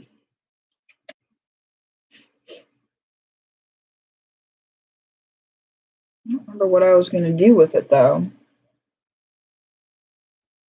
Oh, thanks. I'm glad that I was able to inspire you to like go and do your own thing. That's like one of the things that I kind of strive to do with my channel is I don't necessarily want to show people exactly like a tutorial, like, oh, you need to do it this way, and then you do this and this. Like, some of my videos are like that, and they're only like that because I want to supplement the amounts of content for that vehicle on like how to build it or how to replace XYZ. Kind of do that with my touring car. But oh my god. I have probably a millimeter of space between my spur and this cross member. I kid you not, that's probably a millimeter.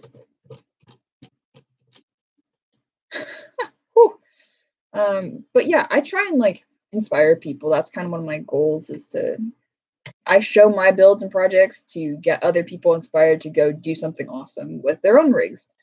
And I've had people comment and be like the tools you use are too expensive, or like the way you did it is too complicated or something like that. And I recognize that I have a lot of tools that most people probably don't, and I'm like super grateful for that, and I'm like blessed to have all the equipment and stuff that I have, or that I have access to, and I use that to my disposal to build the best thing that I can with the skills that I have. And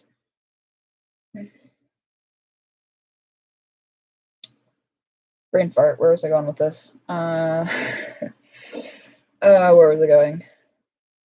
Oh, so like I want to give the way that I solve the problems and show the way that I went about solving certain problems. And then other people can take the way that I solve problems and fit them to the tools that they have. So for the way that I put bearings in my axles for the trailer, I took two pieces of tubing and I stuck them over each other and put a bearing in the end. And that's how I solved the problem of getting a smooth running axle. Um, and so there are tons of different ways you could go about doing that, with varying amounts of difficulty. If you had a lathe, if I had a lathe at the time, I probably would have machined axle tubes from aluminum, but I didn't have that, so I went with next best way to get bearings in a tube with a shaft through them. Like looking at how other people solve problems is always going to be, or should be, inspirational. Let me phrase that differently. Well, you get what I'm saying. You get what I'm saying.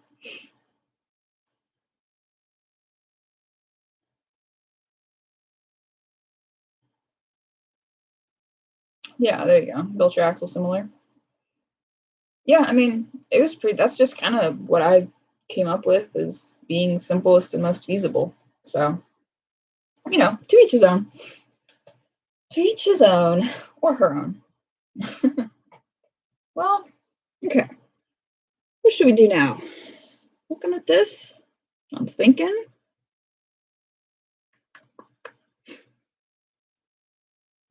I think I'm going to go ahead and just put all the links in and just get everything hooked up so that the suspension works.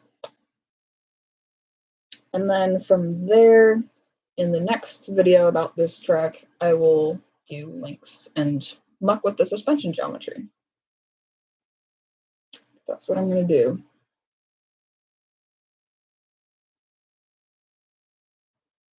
Yeah, I'm just going to get it set up the way it was and then muck with it later.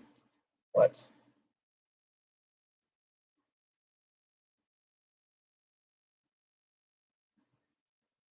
Aluminum with a steel deck and leaf spring. There you go. That works.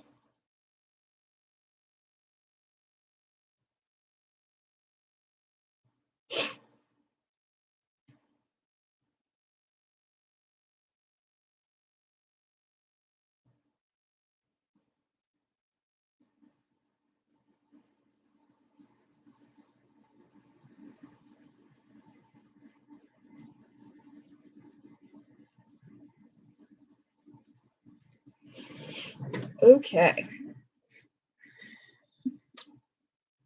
This is going again. And we're off to the races.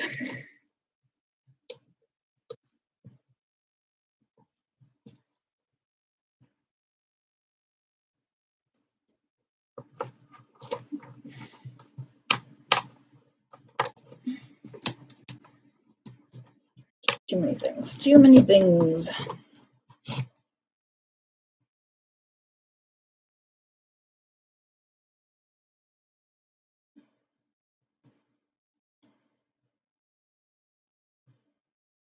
I'm going to try and go for that hole right there. Okay.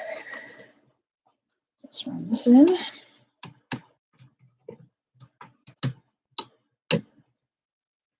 And then this. And then grab this. Good night. Sleep well. I will. All right. Talk to you guys later. Thanks for stopping by. I enjoyed you guys' company. If you can't sleep, I'll be here.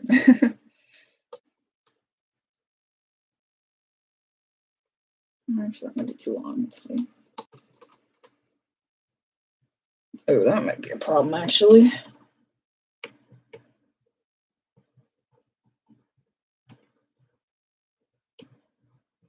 Come on, come on, come on. Don't bottom out. Yes, nice. Oh my gosh. For real? Oh man. Ha! I cut this so close. Ooh. This is not going to be one of these, probably.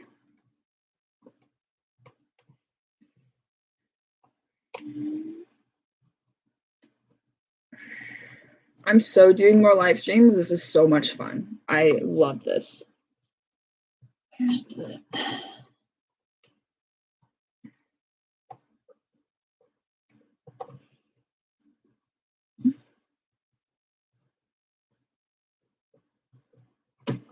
There it is.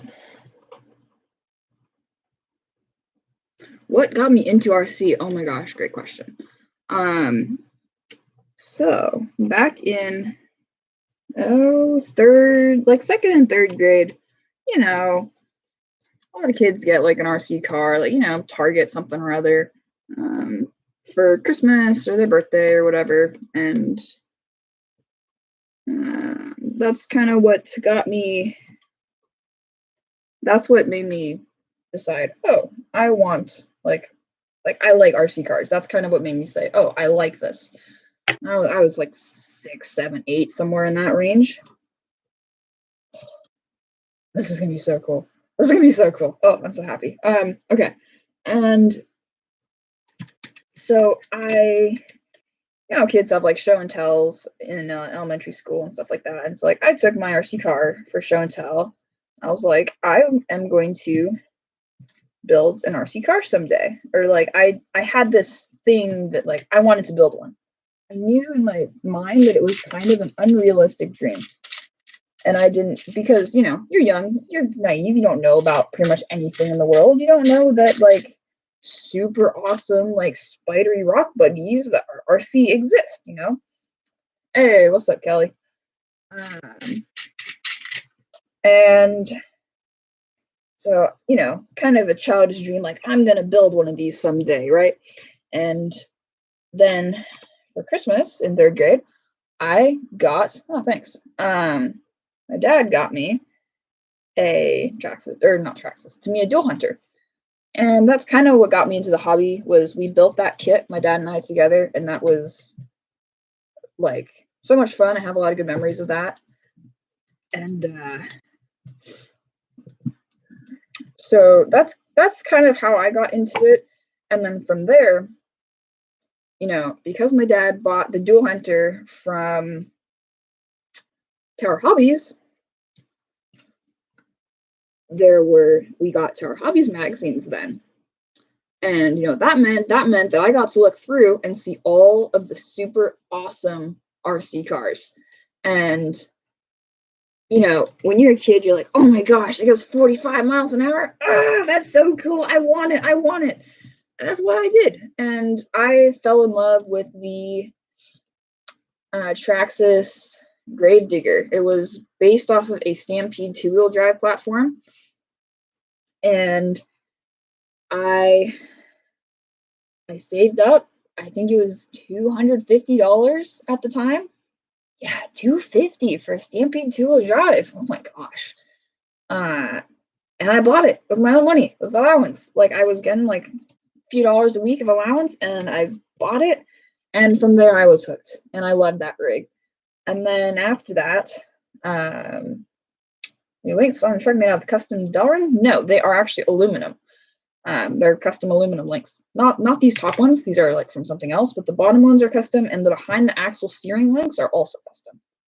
I wish they were behind the axle steering for like a standard SCX10 axle. So yeah, after I bought that, basically Stampede, the Gravedigger, I, was scrolling around YouTube and discovered there was such a thing. Well, no, I think after that, my dad picked up his Emax and his Summit from Craigslist or something after that. And, at that point, I think he was interested, or he was watching videos and he saw that you could do four-wheel steering, or like he was watching like those sorts of videos, like four-wheel steering and stuff like that on YouTube about the Summit. And there was a video. Oh, are they really? Man, that's like all companies need to do that. Behind the axle steering, so OP. And so, I was going around YouTube and I found an 8x8 Summit. No, or was it 6x6 Summit? I don't remember. Some sort of version of a Summit. And it had like 3 or 4 axles. And I thought that was the coolest freaking thing in the world. And so from there, I would wake up early in the mornings and before school for like an hour. So I was an early riser. I got up at like 5 a.m. every morning. So I'd have like 2 hours before school. So I'd get on my computer and go on Amy and Hobbies. And I made a parts list of everything that I needed for a 6x6 2-wheel drive Stampede based around my Gravedigger essentially. And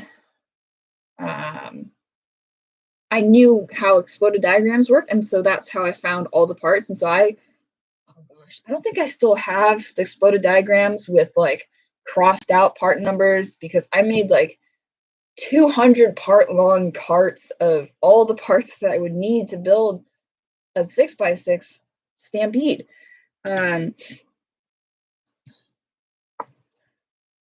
Yeah, so I had, what's going on here? Okay, that weigh's a little stiff, but that doesn't matter because we're putting better rod ends. These rod ends actually are hot garbage. So that happened, and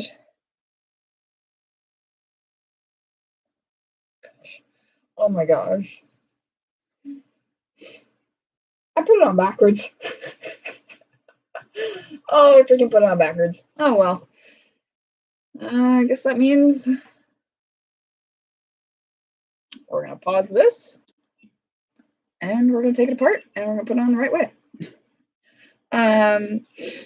Yeah, so I had that dream for a long time. Never really came to fruition until the next Christmas, or that Christmas or whatever. My dad got me 2 Emaxes of the same like style, like the same version. Their part number was 3906. They had the old black chassis with the slats in the battery trays on both sides. They had the old shoot, what was that brand? The orange ESCs.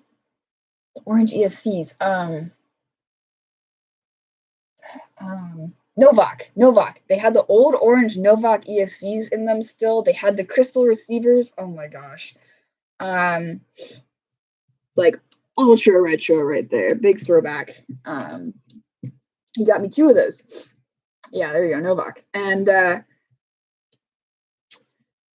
so I did, like, I kind of designed and had my dad weld together this like connection bracket, the steel, like super heavy, like steel metal connection bracket that like attached to the body posts of each truck.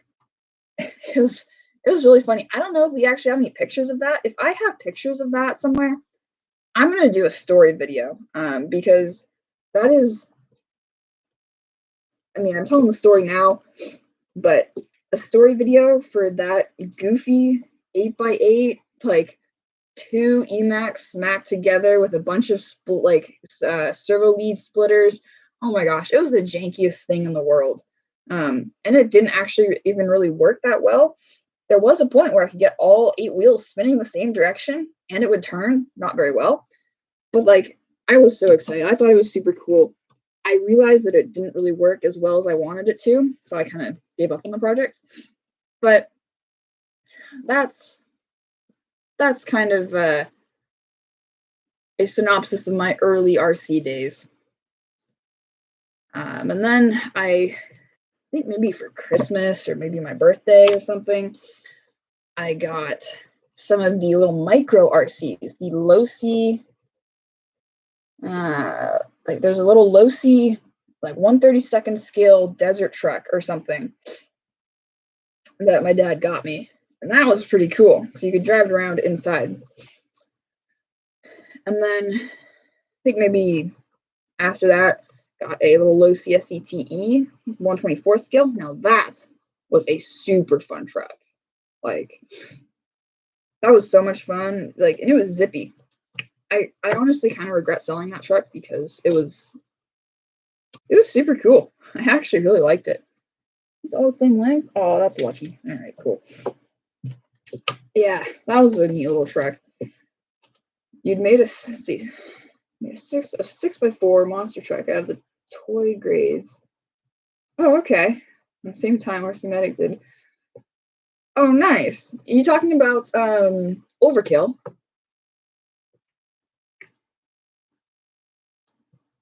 Overkill, dude, I remember watching some Overkill videos. That was pretty cool. It wasn't Medic, I don't think, that made the video that I saw, but it was somebody else.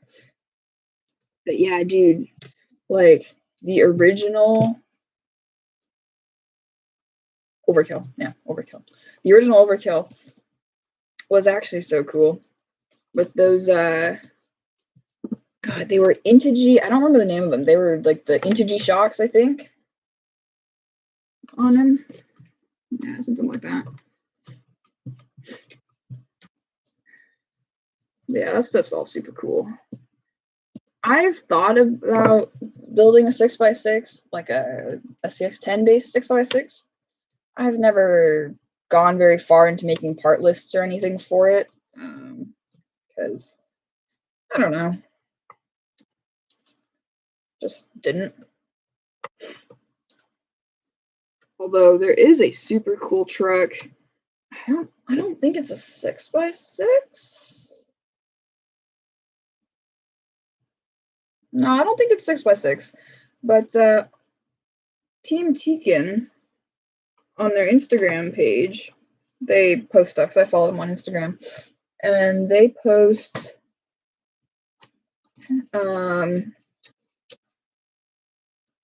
sometimes videos of this like race support truck that has tire, I don't know really what they're called, but like a mobile shop kind of thing for like desert trucks, and it's pretty cool. I don't know, I thought of that because I thought it was a 6x6, or it's kind of like a Unimog cab over style, something like that. Yeah, I should do an old video. Okay, I'm gonna have to write that down. You know what? Here's a piece of paper. I'm writing that down right now.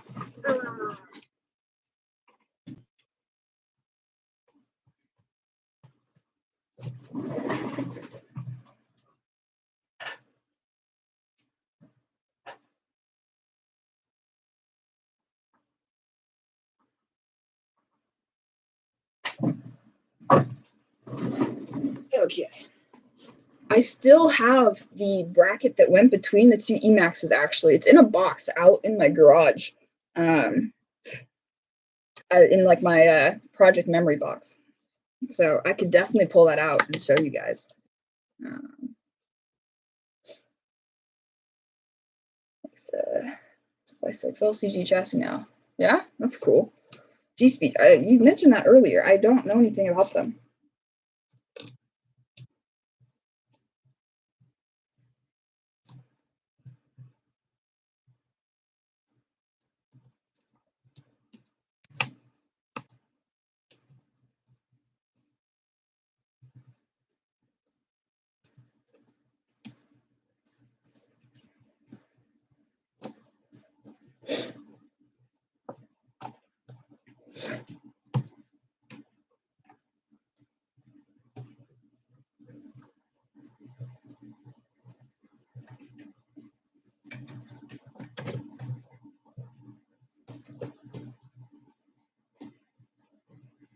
Well, it helps if I was throwing the screw into a hole, you know, like, might be a good idea. Are you guys going to any events this year? Like any crawling events, like Axial Fest, Proline by the Fire, Crawl for a Cure, West Coast Skill Challenge, I think that's what it's called, or the East Coast Skill Challenge. Actually, I think that already happened, the East Coast one. Isn't there also like a Axial Fest in the Midwest now or something? I think there is. Like in I don't remember what state. It's kind of a weird state. I was like, well, really? But I guess it's out there. Somewhere like Tennessee, Indiana. There you go. That's it. Assume that's what you're talking about. You're talking about Axial Fest? No, keeping an Axial Fest. Oh no, man, that sucks. Oh, awesome. Yeah, that's cool. Yeah, building rigs is makes them special. Like, you build your rig, it's, you know, you like it a lot. Oh.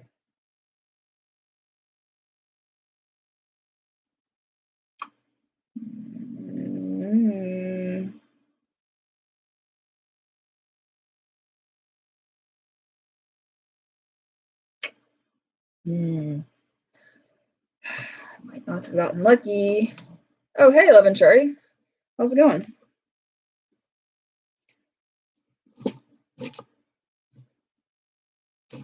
Is this gonna work? No, I don't think it's going to.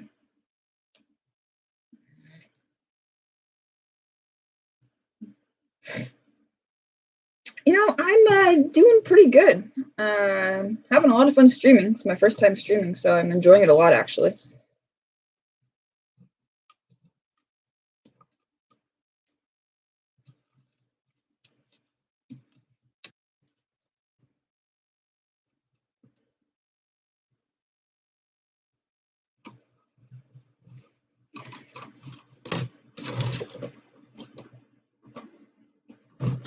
Okay, come on. In you go.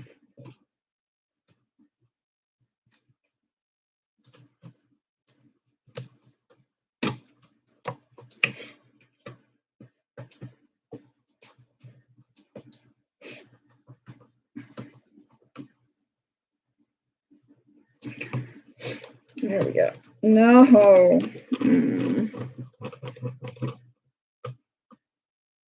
The spur gear rubs on the cross member, but it didn't on the side. Why? That's so mean. Oh, wait. There might be a glimmer of hope.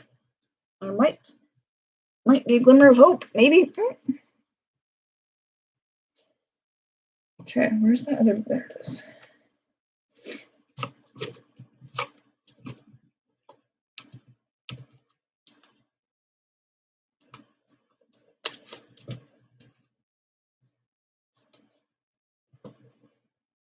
How many trucks do I have?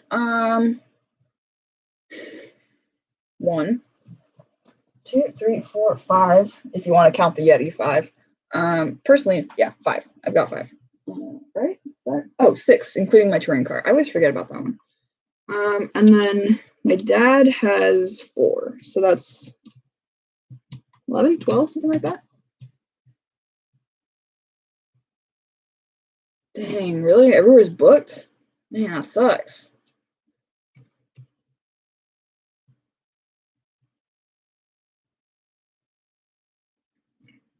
All right, I'm gonna have to somehow adjust my spur gear setup so it's not rubbing the cross member, because I mean, actually, it's barely rubbing. It is a little bit, but not. I would run it as it is. It wouldn't concern me. But it is rubbing nonetheless, so it is going to get fixed at some point. Okay, that's, I think, all back together good. Snug. And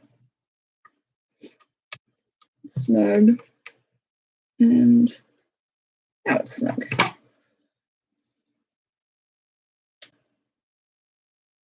Yeah, fair enough. We'll see. I might have my license by then, so I might go up there too. We'll have to see. Never been to Axial Fest before. Only Crawl for a Cure. I love Crawl for a Cure. That's never been to any other events, but it's a good one. Definitely a good one.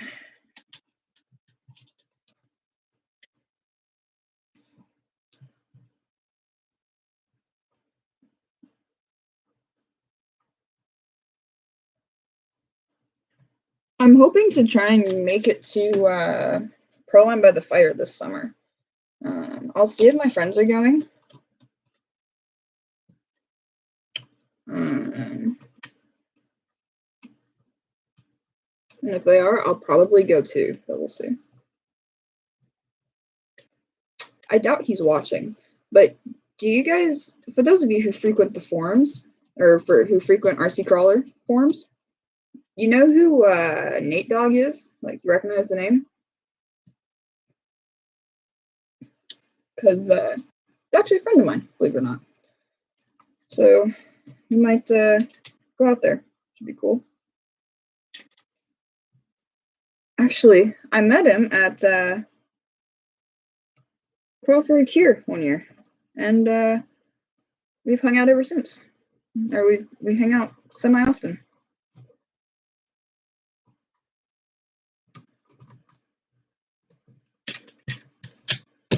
Oh, okay.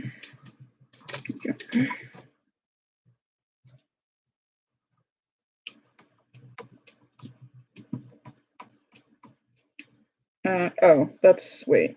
Oh, that's why there's a problem. I see.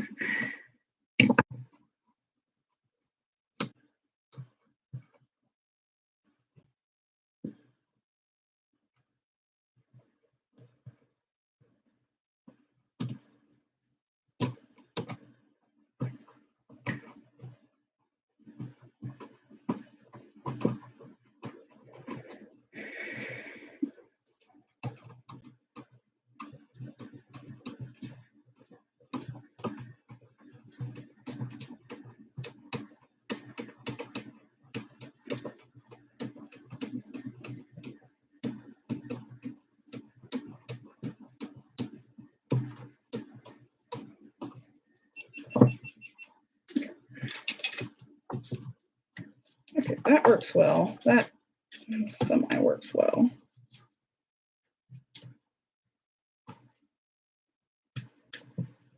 Yeah. Jumping and doing the... Yes. Oh, I do. Oh my gosh, those were the days. Do you remember when they were jumping over the bridge? That was insane. I still go back and watch that video sometimes. Yeah, the skate park pain videos were freaking sick. I remember watching those when I was younger also, and just thinking that they were crazy. Like, I thought it was crazy that people would break their RCs like that. I thought that was like crazy. But yeah, those were cool. They actually got kicked out of that skate park, believe it or not, if I recall correctly, or something like that, because I don't know, they're causing disruptions or something, I think, or dangerous things. Yeah, like they got the whole crew together. Yeah, man, they always sent it so hard. Like they would, everybody, like it seemed like almost everybody went home with a broken chassis those days.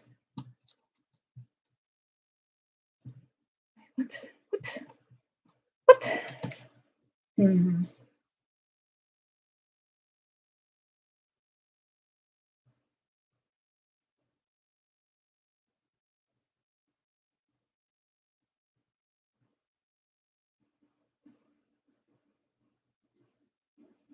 Mm-hmm.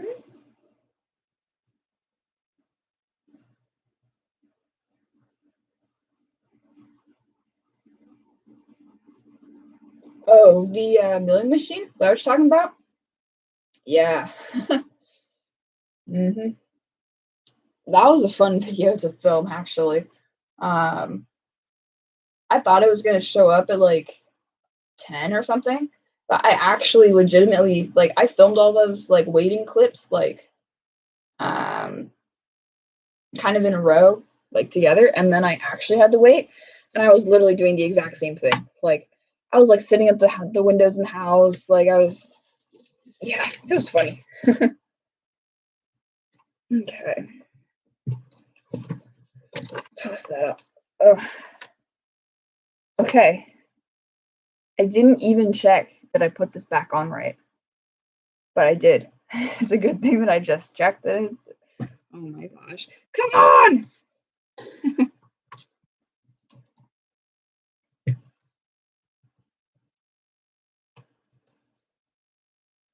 Can I clear it? Oh, yeah, that might. Come on. Come on now. Quit being annoying.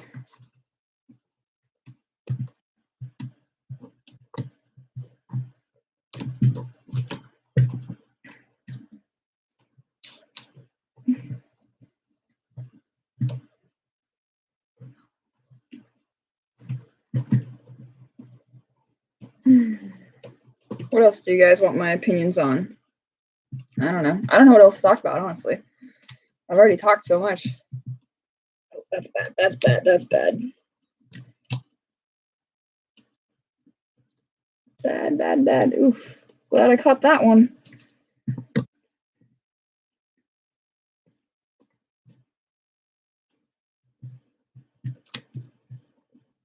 Oh, I've been going down to the elementary school near me, and I've been man.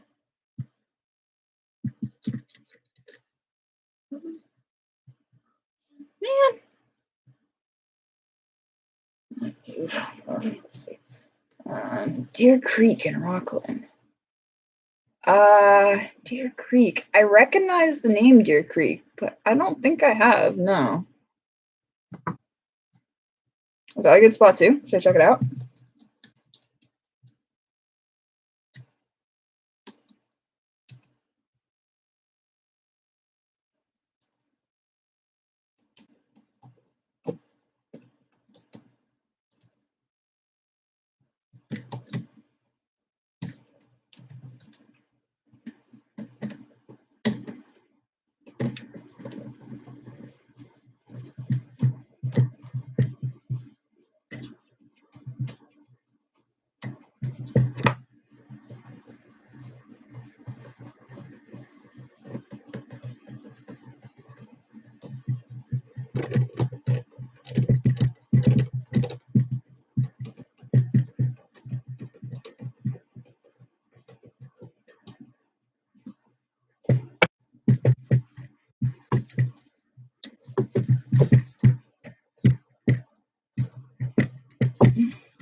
Oh, that doesn't pass inspection. All right, let's move this down a notch.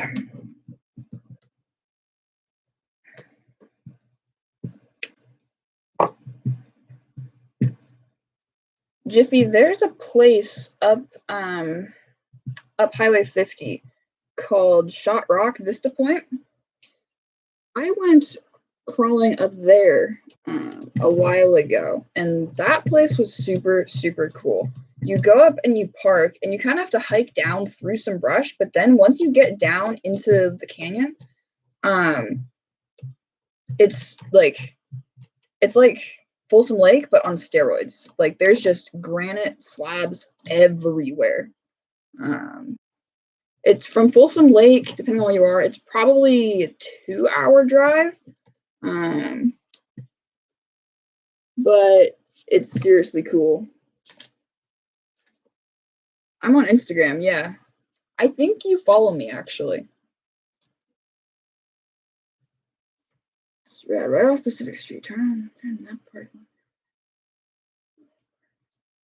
Oh, nice. All right, cool. I'll have to go check that out someday. Remember that.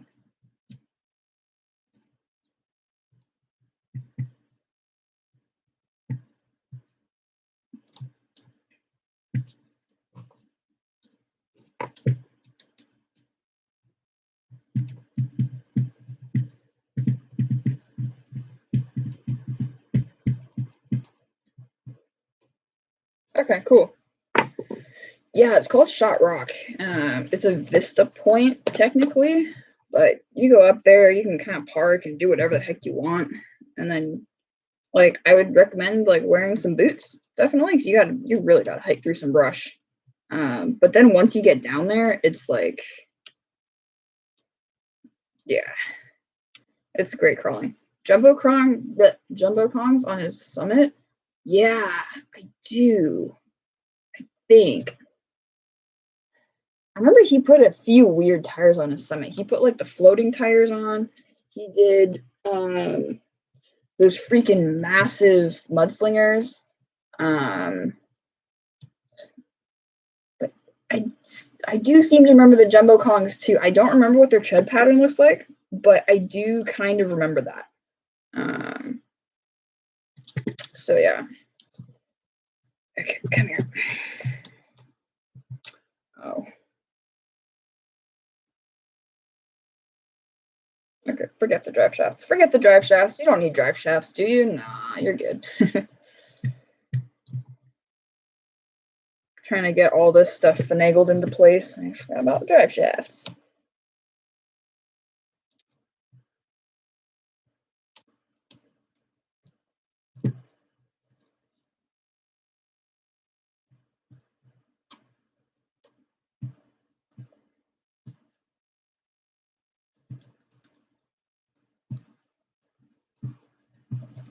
Did you guys watch Medic's YouTube Gold series? I watched the first 2 seasons of that. I haven't seen the 3rd one. But did you guys see that? Did you guys watch it?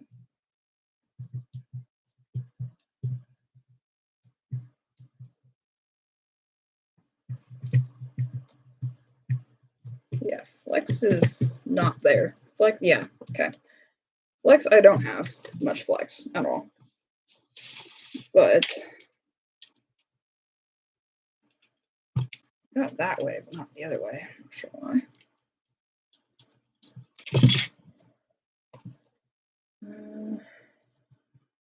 Same thing.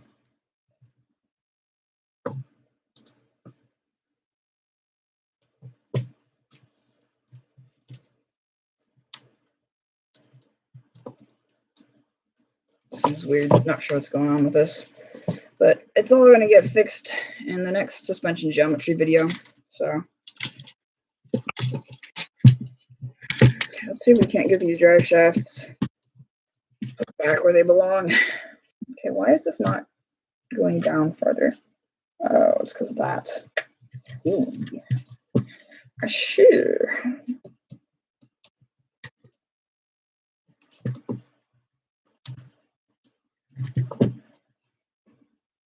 Okay, I'm just going to take the drive shafts off. Okay, let's start this again, actually.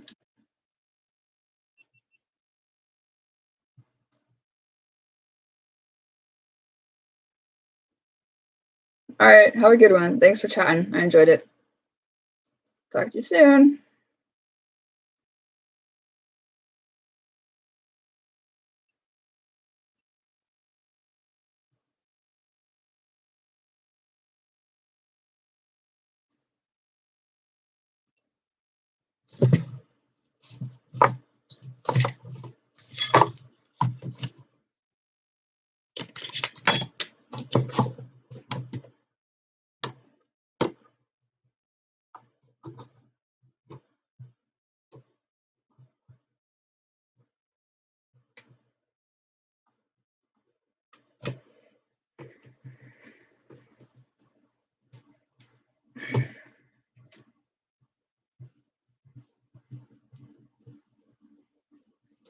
Let's see, what else could we talk about?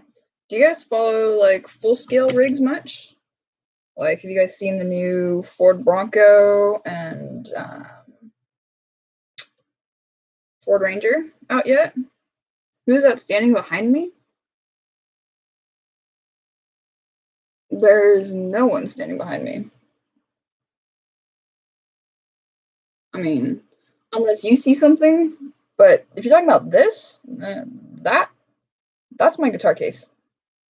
but I don't think there should be anybody standing behind me. Don't freak me out like that, man.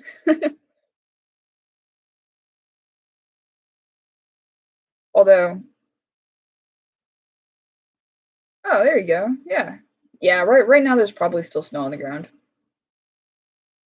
Oh, man. Okay. Ha ha ha. Funny. uh I mean, totally could have been my dad that like walked in and I didn't know, but I don't think so.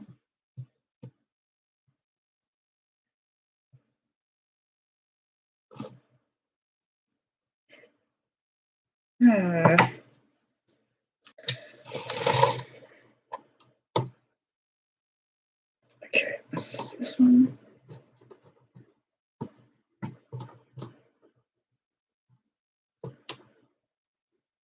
Ooh, that needs a little bit of Loctite. Yeah, yeah. Throw a bit of that on there.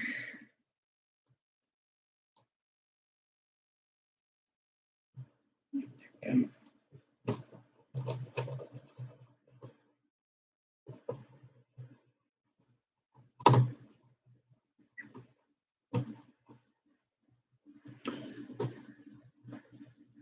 Here's another question for you guys.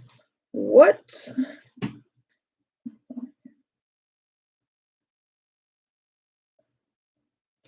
Yeah, honestly, like I'm so grateful because like everything that I've learned pretty much has been from him, and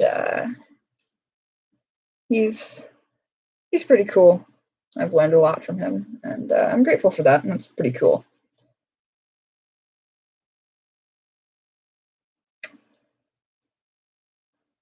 All right, so another question. What brand bearings do you guys like?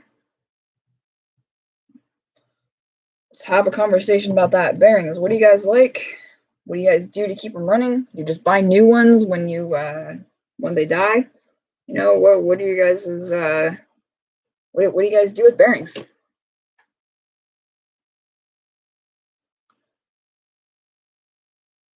Just because I'm curious, not necessarily because I need information, but just because I'm curious.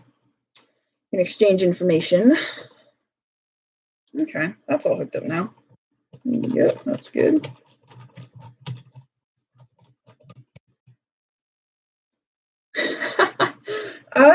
I mean, I could ask him, but I don't think so.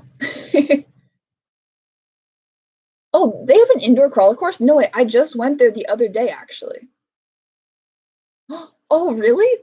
Yo. Oh, I'm gonna go there. Okay, let's see. This Friday, I'm busy. Oh, yo. Okay, I'm going in there. I'm going in there. Oh, man. That makes me excited. Okay. Awesome. Thanks for telling me about that, actually. I had no clue. That's awesome. Okay, I'm gonna go in there next chance I get and crawl. 100%.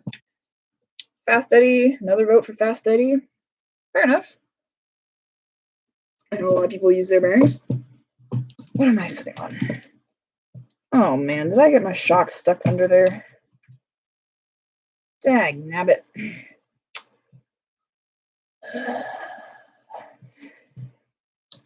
Those are fine. Okay.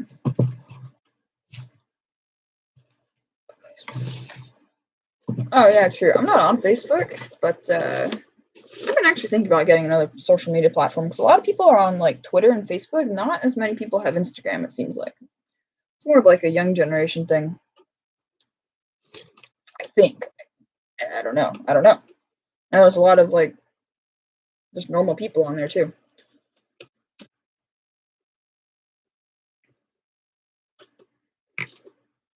Okay, this probably is not a good view. No, that's terrible. Okay, let's go like this. Wasn't thinking about that. Yeah, that's good. Okay. So bearings, I personally use Avid bearings. I've been using them for. I don't have Avid bearings in all my trucks. Like this truck doesn't have Avid bearings. This one has, I think, Baca bearings. Baca bearings are pretty good too. And come on.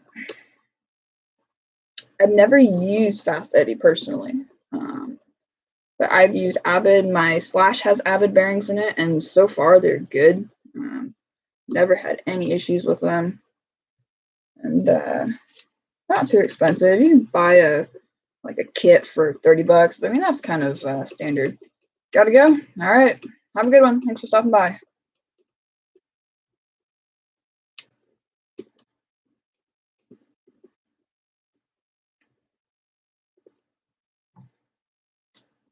What are you using to record this live stream? Yeah, I'm just using my laptop because at some point I need to get like a capture card for my like nice camera when I actually do live streams like properly. But that's like $100 and I don't really feel like spending that. But yeah, just using a laptop, and I think it's all right for now. Plus, I kind of need my my camera to actually film the video that I'm like working on at the moment. So yeah. Okay. Shock time. Let's see how this goes. There.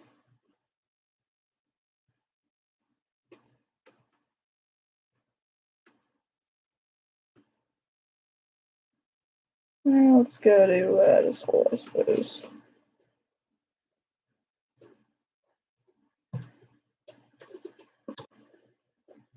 This is probably gonna be too long though. Bummer. I don't think I have any screws though.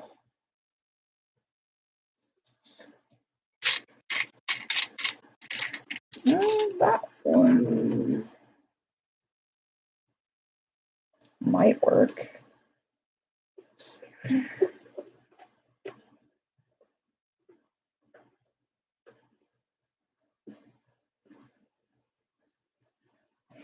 Screws there.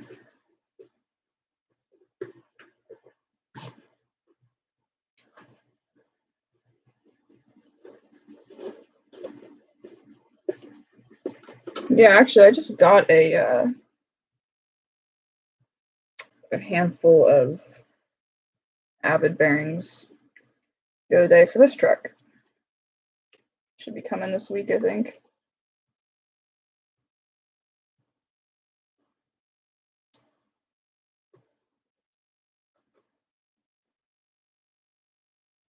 Oh, thank you. Okay. I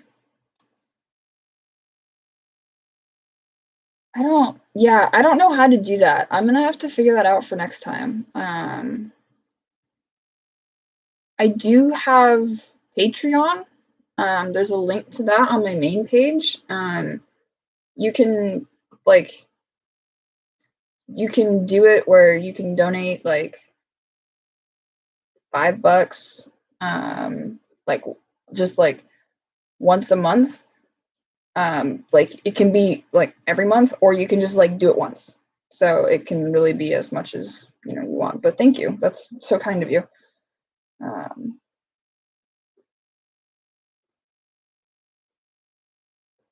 Yeah, and like I said, I'll have to figure out how to get that enabled or what.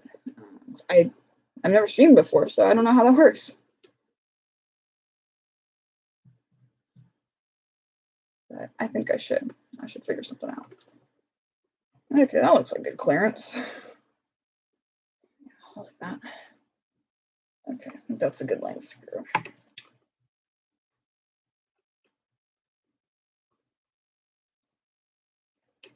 For the Patreon link, it's if you're on like my main channel page, it's like the banner at the top, and then like there's all the content below. It's in the lower right hand corner, I think.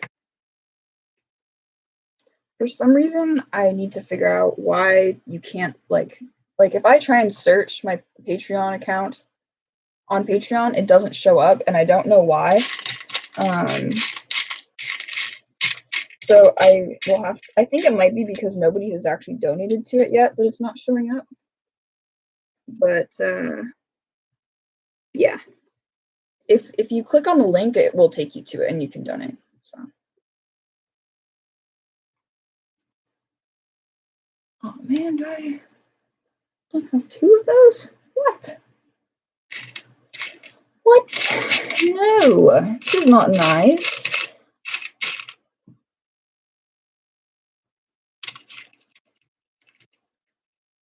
One of those. That, don't want to use that. I got this. Same size? Not the same size. That's the same size. Is this the same size as this? No. Okay, cut that. Nice one. Wait, no, but I should have another one. Where is it? Oh, here it is. Wow, okay. Alright.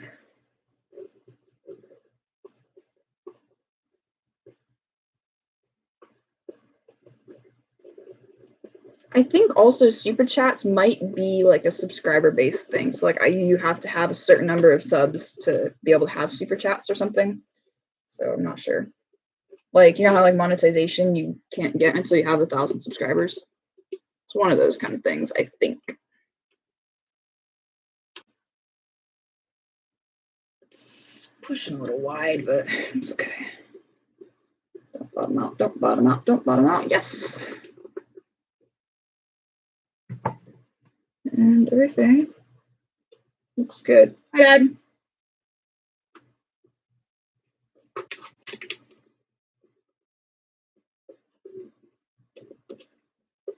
That side works. Side is stiff. Don't know why though. Okay. Well, this is a pretty cool chassis, actually. I gotta say, and honestly, these cross members, great handles. Yeah. Oh, that's not good. What did I just drop? Where is these then? Oh, thank you so much. Oh my gosh. That's thank you. I think you're my first one also. Aw. Oh, that makes me happy. Thank you, thank you, thank you. I'm glad you like what I did with the course too.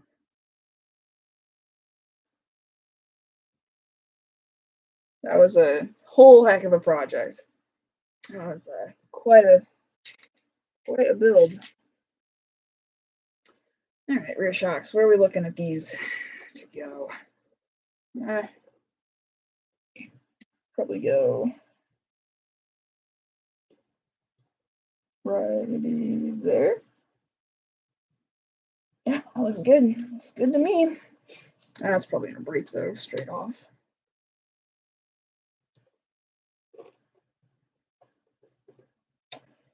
It's okay though. I know I've already said this. I'm gonna do this more often. It's just fun. I like it. This is a great way to get to talk with people. Okay, here's another thing that I've thought about doing is some sort of RC podcast or something podcasty talk show. I don't know. I'm not sure. There's a handful of them out there. I don't really entirely know how to do it, like how to set that up, but I think I would try and have it maybe be like there's a handful of young people around my age on Instagram that I am connected with that are also RC addicts. And I think it would be kind of cool maybe to get them on a podcast or something and talk with them. Because, you know, the youngsters in the hobby will definitely have different opinions than the older people, the adults, the grown-ups. So I think that could maybe be interesting to do, or just talk with people in the hobby in general. I think that could be cool. That's kind of a dream. Not sure how that'll end up coming to, or if it will come to at all.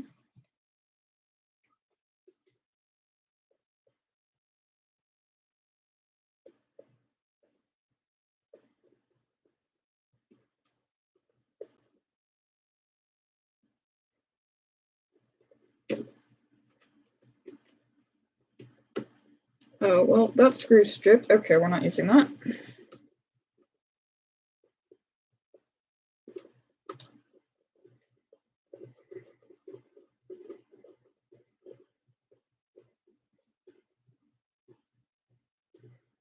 Straight to the trash with you. Let's find another one. I gotta get some more screws, man. I'm running low. I really need to get some more.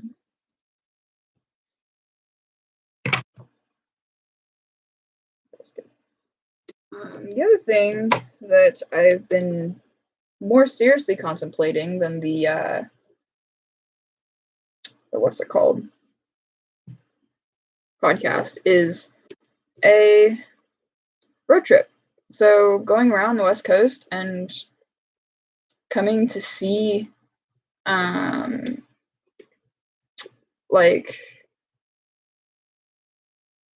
going to see people like that follow my channel, people I'm friends with, and go crawling, see where their favorite spots are. I think that could be pretty fun, and actually it would be cool. Meet up with people and like have them show me their favorite crawl spots and then make a series out of that, like a road trip series. I think that would be super freaking cool. StreamYard? Okay. You know, actually I watched a video today on like how to stream on YouTube, and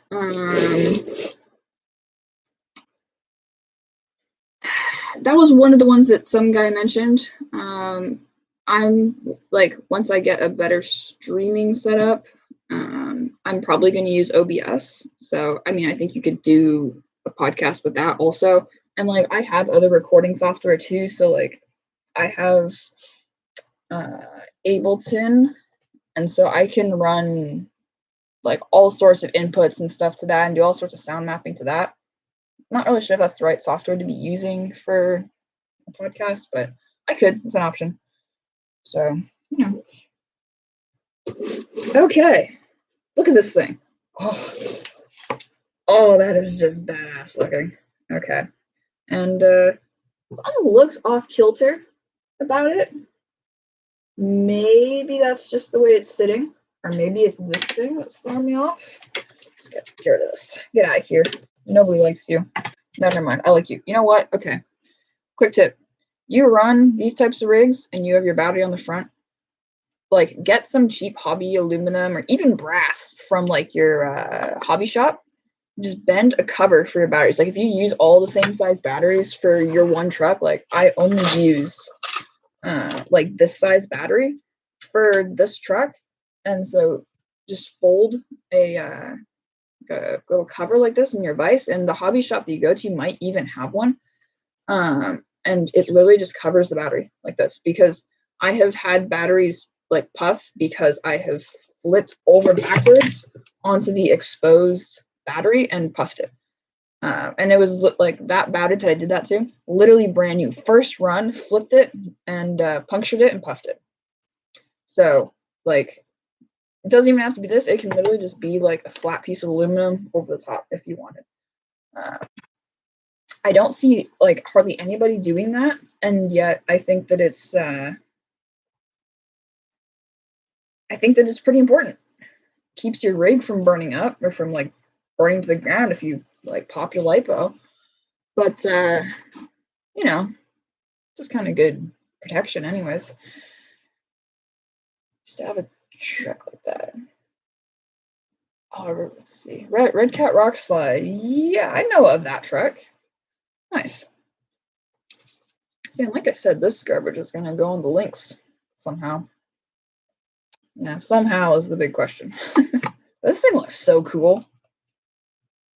Man, this thing is actually awesome. Okay, I'm gonna send a picture to my friend right now. Because I'm sick. Okay. Turn that off for a sec.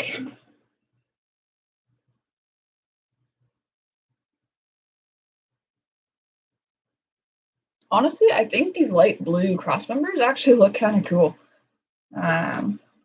even though they didn't turn out like I wanted, they kind of match the light blue of the shock springs and the servo horns front and back. Just kind of cool. Okay.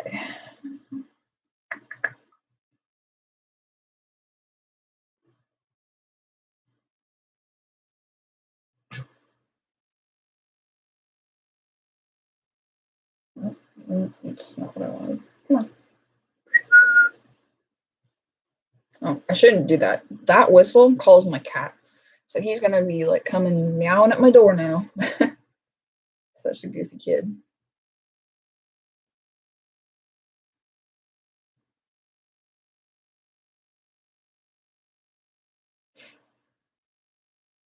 Can we turn my flashlight off, please?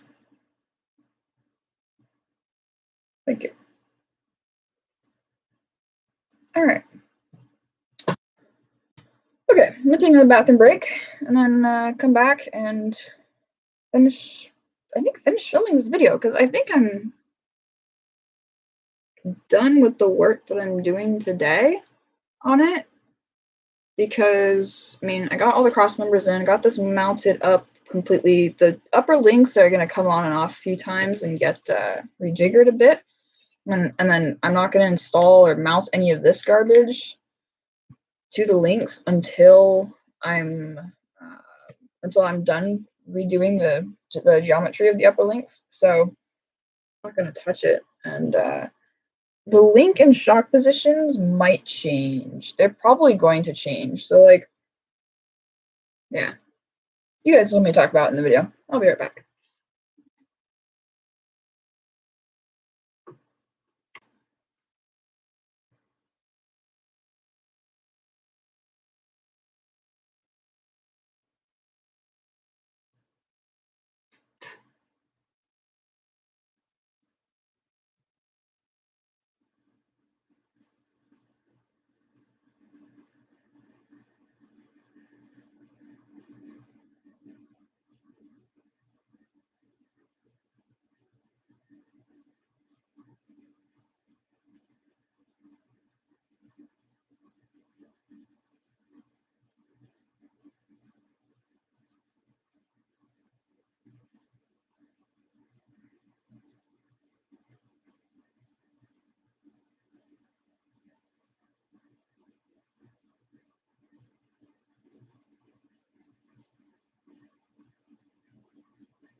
All right.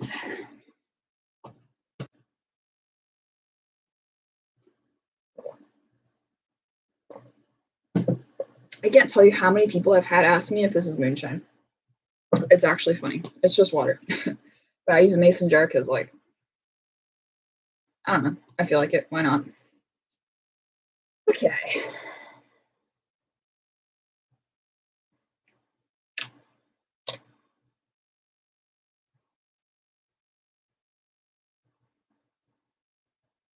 There we go. Check that out. That chassis actually is looking so cool. Like, the blue cross members actually kind of match the shock springs and the servo horns, which is kind of cool. The spur gear does actually rub a little bit right there, as you can see. So I'm gonna have to probably take the spur gear off and muck with that a little bit, maybe shorten up the spacer behind it so it doesn't rub. But everything else honestly is looking pretty good. So next time, I think what's gonna happen is these links are gonna come off. I'm gonna get new links, custom links, and get bents and all that stuff. I'm gonna rework the geometries. And then also the shock and link mounting position in the front and rear is probably gonna get switched around somehow to give better clearance for the shock, because it is mounted upside down. And also next time, after mounting the new upper links, I'll make some link plates and put all the electronics on, which shouldn't be too bad. Also, I'm getting a little bit of binding, but that has to do with these crummy rod ends. They don't actually, like, they're not quite good. They're not like a normal plastic rod end because they're metal. But I'm going to be putting plastic rod ends on the upper links, so all that binding issues should get taken care of. But otherwise, I mean, super cool chassis. And keep in mind, this is reinforced carbon fiber PLA filament chassis, so it's pretty good. And so far, suspension works all good. So for right now, I could take this out, put some tires on it, run it. I'm not going to though. Yeah, I'm pretty happy with this so far. I'm happy with the design and the way that I designed it, which is good. And yeah, all right. And next time also, put the tires on. That's right. I'll do that next time because I gotta do bearings. All 4 corners, putting in new bearings. So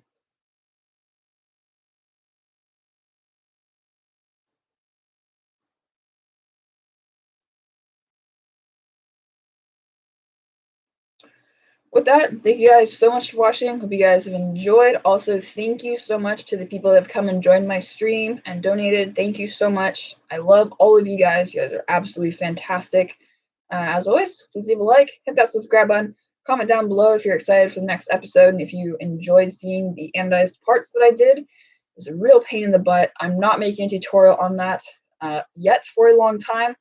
It is going to be my kind of life project, I think. So as always, follow me on Instagram, support me on Patreon, join my Discord server. We're always talking about something interesting over there. And with that, thank you guys so much for watching. I'll see you guys in the next one. There we go. Video's done. So I'm not done with the stream. We're gonna hang out longer, of course. Yeah. I see all you guys. So we're gonna hang out since my video is done. And I don't know. Maybe let's see. Next weekend I'm not gonna be able to stream. I'm not gonna be able to stream next weekend because I think I'm going camping with some friends, which is gonna be a whole heck of a lot of fun. Might take one of my trucks. I might not, because we're probably gonna be just running around the woods having fun anyways, so I don't think I'm gonna take a rig up. But yeah, so let's see. I was gonna say something else. I was gonna say, oh yeah, my bearings. My bearings are coming this week, probably Monday or Tuesday. Coming from Colorado. Order them like, yeah, they'll probably show up Tuesday or something. So I'm probably gonna just film that when I film it, and then, like, ideally, actually, I would stream the install of that. You know what? Okay, here's a question. Friday night. Are you guys like free on Friday night, or are you guys out on the town? Because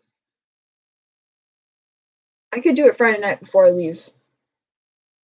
I could definitely stream Friday night and do bearings all 4 corners and basically do the same kind of thing as I'm doing tonight, but on Friday.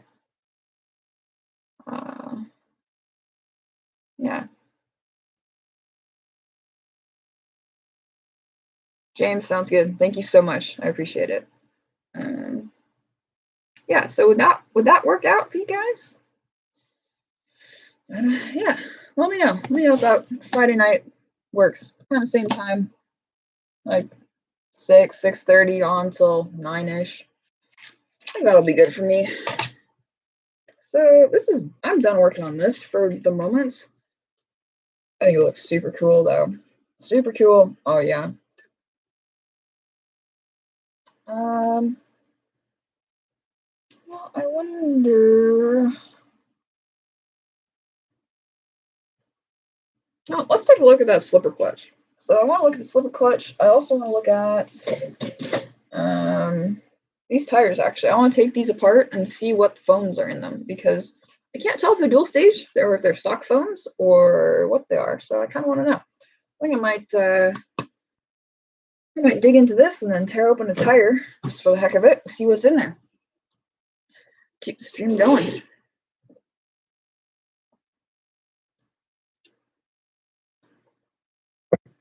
Okay. All right. This can get turned off.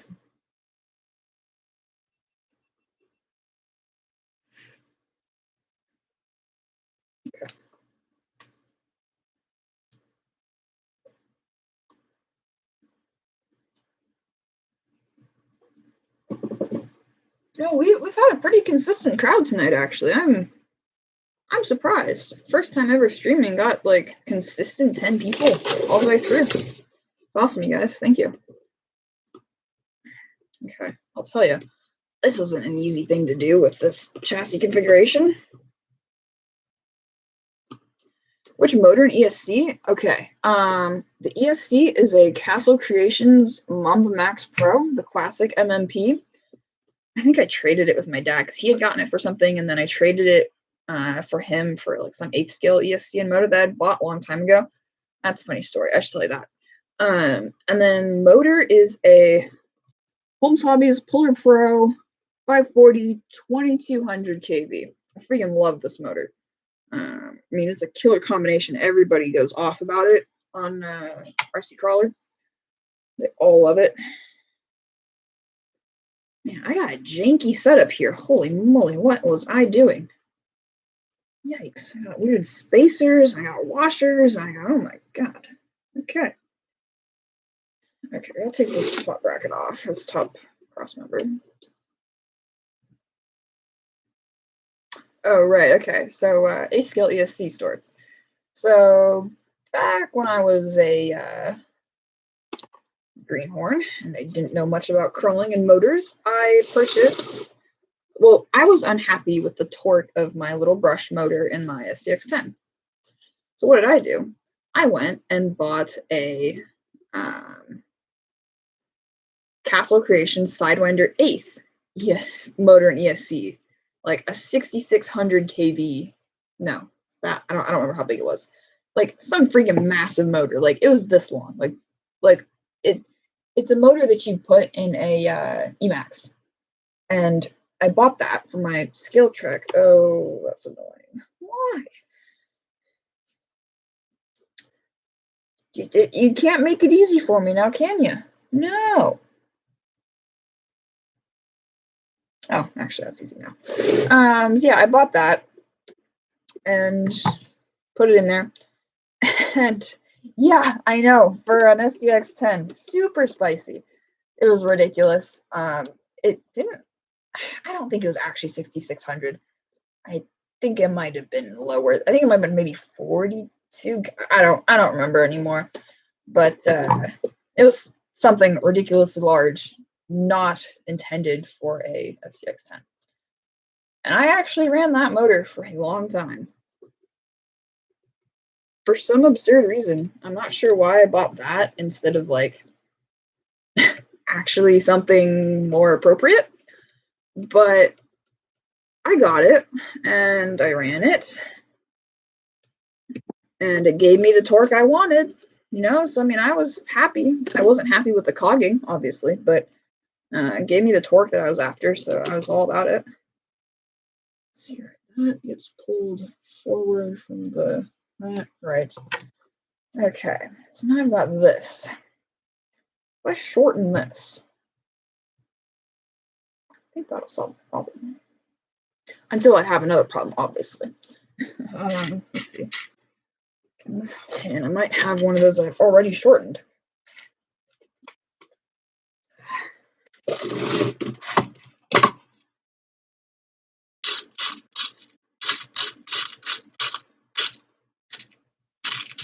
No, okay, I don't.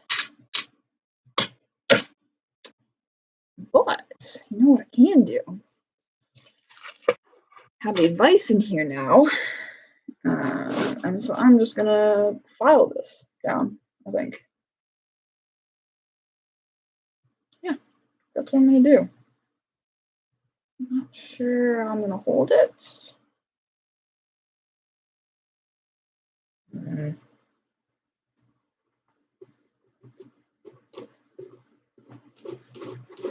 This drivetrain is probably my favorite of all the rigs that I have in terms of smoothness, because I've been running the same drivetrain, like same gears and everything for so long. It's all broken in so nice. You know, and I don't know if you people know, this might be a problem for the OGs, but axial stuff, like replacement axial gears, when you put them in an axle housing, they don't, like, they're crunchy. They're highly crunchy, and it's weird. I don't really know why. Poor, like, I don't know what it is. It's just weird. So, like, they're pretty crunchy when you put them in the first time, and it's annoying because they get tons of resistance, and I don't know why. I think it's more of an issue with the axle housings than the gears. So yeah, it's all broken in now, which is great, and I love that. All right, let's try not to crush that. Let's find a file. File in this. I do. Yeah, that'll work.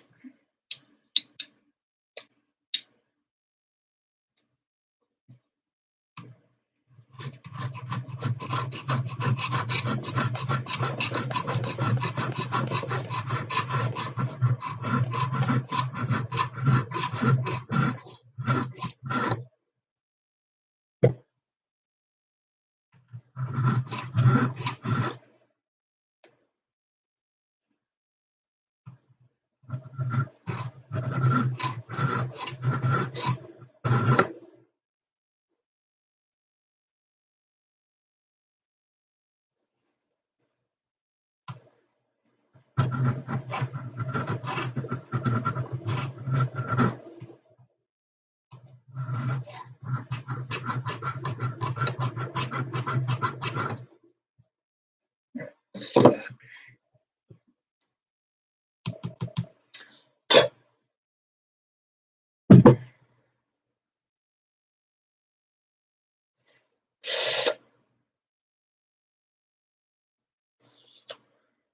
Let's see, what can I shut down there?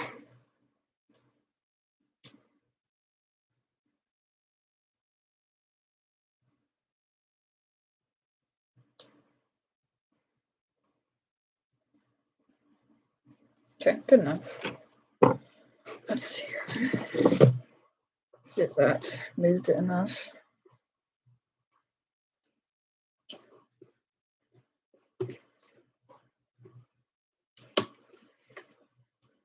Might have. Let's see.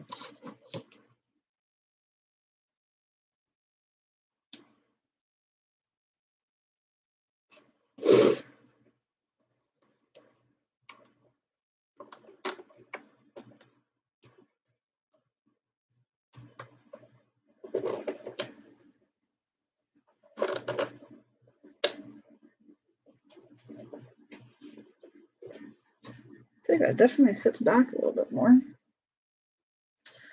I had a washer here, yeah. Put this on.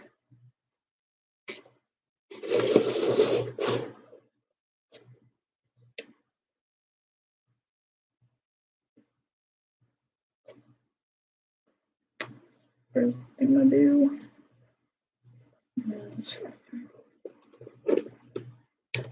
I don't need it to be tight, just snug enough that it's pushing it back all the way.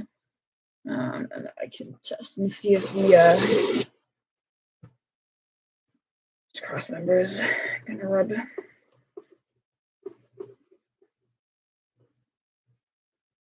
Well, that actually might be problem solved. Let's see. Hey, problem solved. Nice fix. Actually, I might take that back. This guy snug down. Let's see. Oh wait, no, it's a long screw. Too long.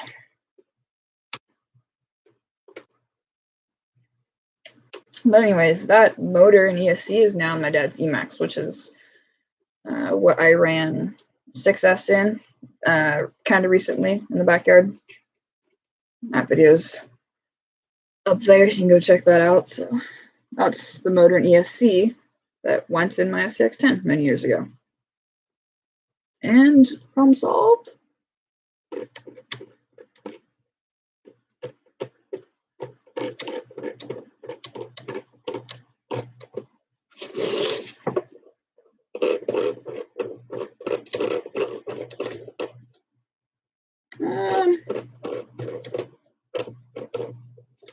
It's barely rubbing. I think I'm gonna leave it. Well, did I try 6S in the STX10? No, I didn't. Excuse me. No, I didn't. Because at the time we didn't actually run LiPo when I had it in my STX10. We didn't have any LiPo batteries. We only just switched to LiPo a couple of years ago, believe it or not. Because at the time it was, you know, it's one of those things, you don't know what you're doing with LiPo, you can get into trouble real fast. Hey, problem solved. Okay, now let's problem solve. That's snugged up. Good to go. All right. Good fix. Yeah, LiPo batteries are one of those things that when you're just getting into the hobby, I think it's kind of better to run nickel because they're complicated. Well, no, they're not that complicated. You just have to know how to take care of them properly. And you just have to have the time and energy. Like, you just have to be willing to put in the time to properly take care of them. They're like a pet. Actually, they're just like a pet. Like, you don't usually let a 6-year-old like choose a pet and take care of it all on their own. You know? Like, it usually isn't a great plan. But you know, you might let them get their first pet when they're 13 or whatever. Or, you know, you might get like a mouse or a hamster first or something. And that's like what nickel metal hydride batteries are to the hobby. And then over time, as you gain experience and knowledge in the hobby, people can, you get more comfortable with things, and you have friends that use LiPos, and you talk to them about how they take care of them, and kind of over time, you just kind of learn what the right way is to take care of it, and then eventually you just kind of know. And it's like, oh, okay, pick up some LiPos, just like get a quick refresher on how to set the right charging current, which is super easy. It's literally just the milliamp hours divided by 100, and away you go. So that's kind of how I see it. Is that the right hole? Yeah, it's the right hole. Not sure how I started talking about that, but Forest Near 610, okay, the slate. Strip the ring gear off. Nice. You know, okay, here's a question for you. How do you like your slate motor? I want to get one for a future build, and yeah, what's your opinion on them? And also, what ESC are you running with it? I'm curious, because I mean, I would probably pick an MMP, or maybe a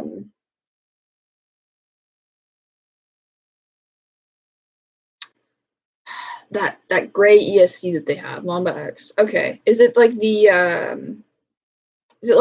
aluminum gray housing Mamba X? That one I think is kind of more for crawlers, if I'm not mistaken. I don't remember. I haven't actually looked at Castle's product in so long. But yeah, I mean, I'll only run Castle, so.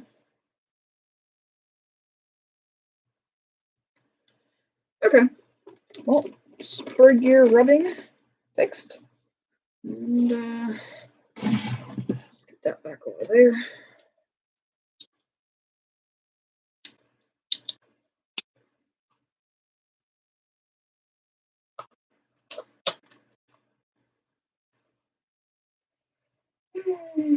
Okay.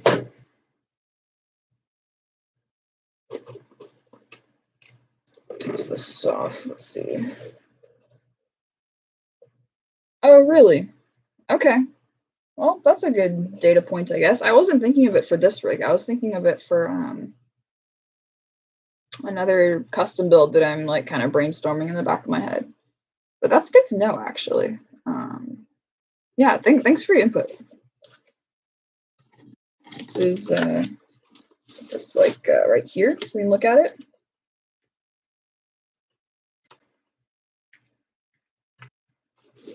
Yeah. Let's see, that was the first one we got. Bought in the combo. Bought homes once I figured out. Oh, okay. I guess I'll probably buy a homes then. Yeah, okay. That's good to know. Yeah, thanks for the input, because otherwise I would have bought one and probably figured out that I didn't like it as much as this one. But yeah. And in some ways too, I'm not discrediting your opinions in any way or your findings in any way, because I do believe that it's probably smoother. Holmes Hobbies makes fantastic motors. I do find for myself that I can adjust, it can take adjusting to a certain motor. So like in my Galanda, I have a 3-pole or like a three slot Team Brood Ravage, I think, or I don't remember. I don't remember which one it is, but that one is it. The slowest it will go is the lowest RPMs that it will go is kind of high for my liking. So like if you're coasting downhill, to control it, or like if you want to coast downhill, to control it, you kind of have to make it jitter forward, and that's kind of annoying to me. Although I was going to look actually at the I was going to look at adjusting the drag brake maybe to 50% with the little jumper.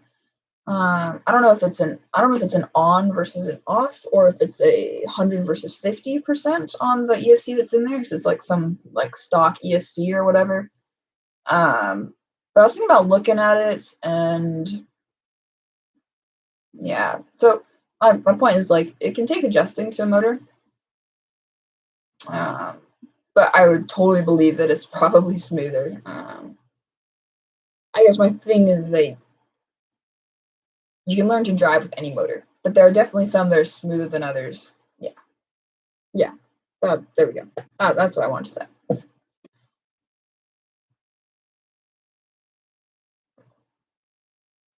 What about the Holmes Hobbies Magnums or Magnums? They're like, he's got some like stubby Magnum like outrunner motor. I don't remember what it is. I haven't really looked into it, but I've seen him like advertising it a bit on his Instagram page, and it looks incredibly smooth.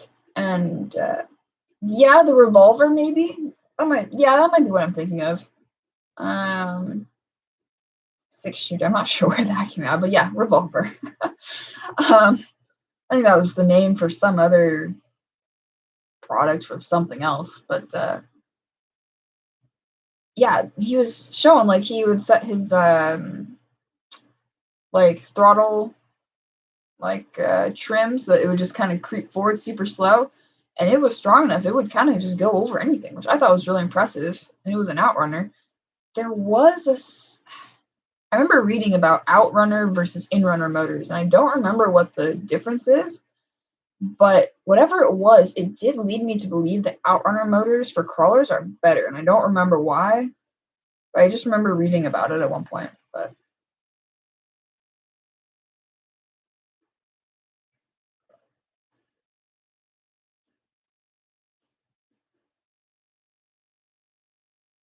on Bex, you can use the auxiliary and set 2 different brake settings. Oh, interesting. How do you access the different brake settings? Is there like a switch, or is it like a different, like if you tap back once, is it one brake setting versus tap back twice, it's a different one? How does that work?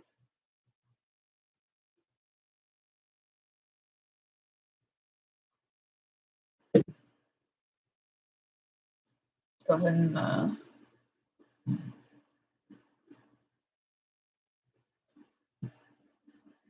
okay. How does it work then? So third channel on, oh, so it's like a switch. It's or like if you have like a switch or something, or like a button to switch between the two options. Is that what it is? And then like you switch to 75% brake versus I don't know, like 30% brake.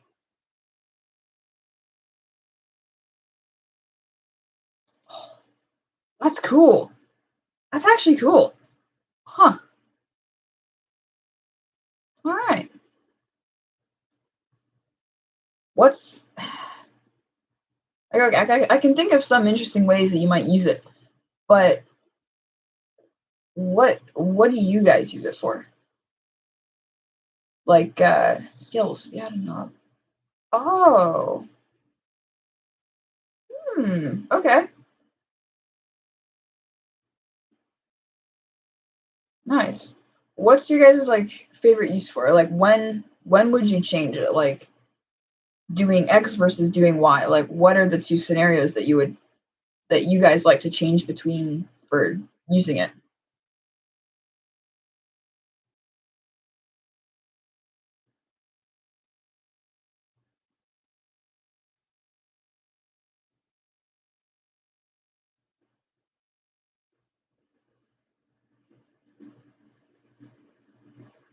All right, let's start taking apart these tires. See what kind of foams are in them. I'm curious.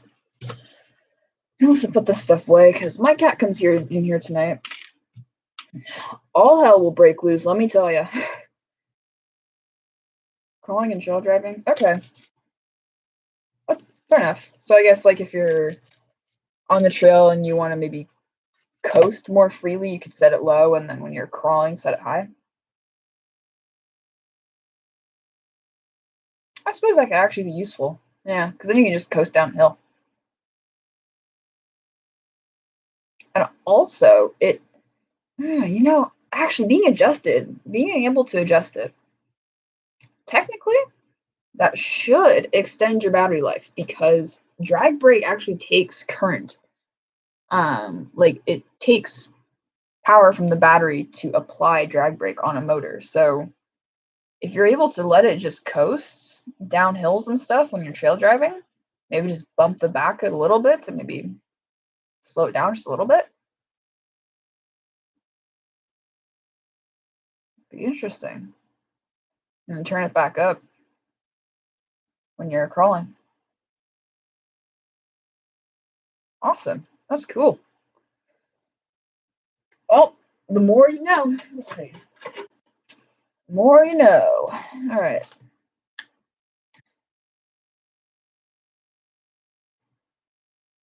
Oh, that's what I like to see. Look at how long that screw is. Oh my gosh. Those aren't stripping. Those are not stripping. Uh-uh. Yeah, I think I'm gonna do another stream on Friday. Thinking about it, I'll have my parts by then. Yeah, do another Friday stream. Well, it's Sunday, but like we'll do next Friday. Let's do it. It's on. So I don't have anything going on. I'm not doing gymnastics anymore. I will have the evening free. I forgot. I was gonna drain the oil out of my Jeep today. I didn't do that. Probably should have. Because I want to like not have it dripping all over me when I do the rear main seal. And I can just drain it and then let it drip for like a couple days, and then I'll do the rear main seal and I won't get dripped on, hopefully. I'll probably get dripped on a little bit, but forgot to do that. No big deal. Run a Forest and Views 410 Pro. Holmes Hobby 6-shooter. Nice being able to use brake crawling. Doing donuts in the gravel, not doing front flows. Oh, yeah, okay. That's definitely a common issue that I've had with various trucks. Even this one, this one a lot because the front is pretty heavy, or like I put a lot of weight towards the front for, just kind of like obviously you do for this kind of rig, but I often flip over forward when I'm going down something steep because the drag brake or like the brake is pretty the drag brake is pretty strong on it. So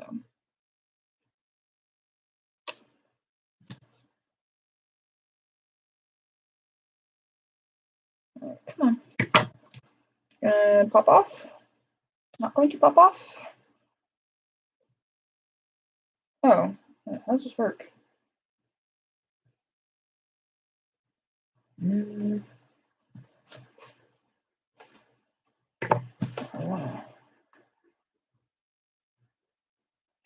I doing something wrong here? I don't think so. I think it's just sticky. Unless somebody decided to glue these. Fashion crawl with my 610 with my bags and pull a pro 3500 combo. Okay, nice. This motor is actually like super good low end, also lots of good wheel speed. Just part of why I like it. Okay, I don't really want to pound this too hard, but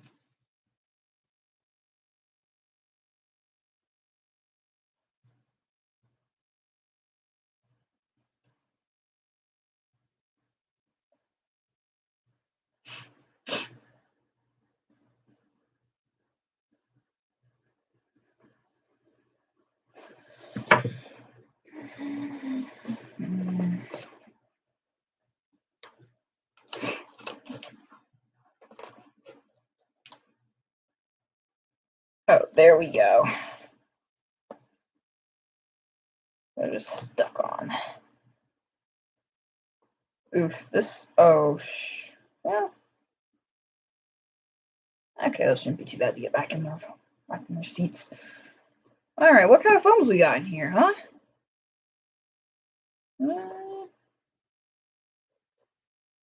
Looks like just feels like stock foams. I think they're not comp cut or anything like I thought. I don't know if those are the stock foams that come with Rovers, but they might be. They feel kind of firmer though. They feel firmer than I would expect for this kind of tire, but maybe not. And then they should have weights in there too, right? Yep, got some wheel weights. Nice. Okay, cool. That's all I wanted to see, I guess. All I wanted to see. Let's see if we can't squidge this back in there. Man, this bead fits so good in this ring. So good. It's actually pretty tight. But I like that. Fits good. It's not, oh yeah. Oh yeah.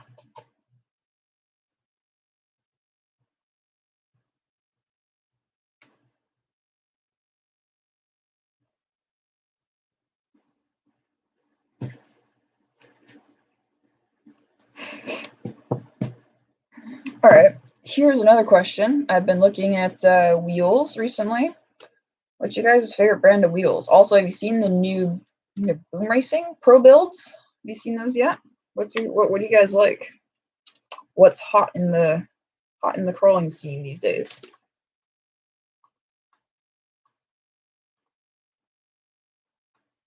I mean, obviously Vanquish is always like on fire, but you know, I'm kind of not looking for Vanquish. Those are a little bit pricey.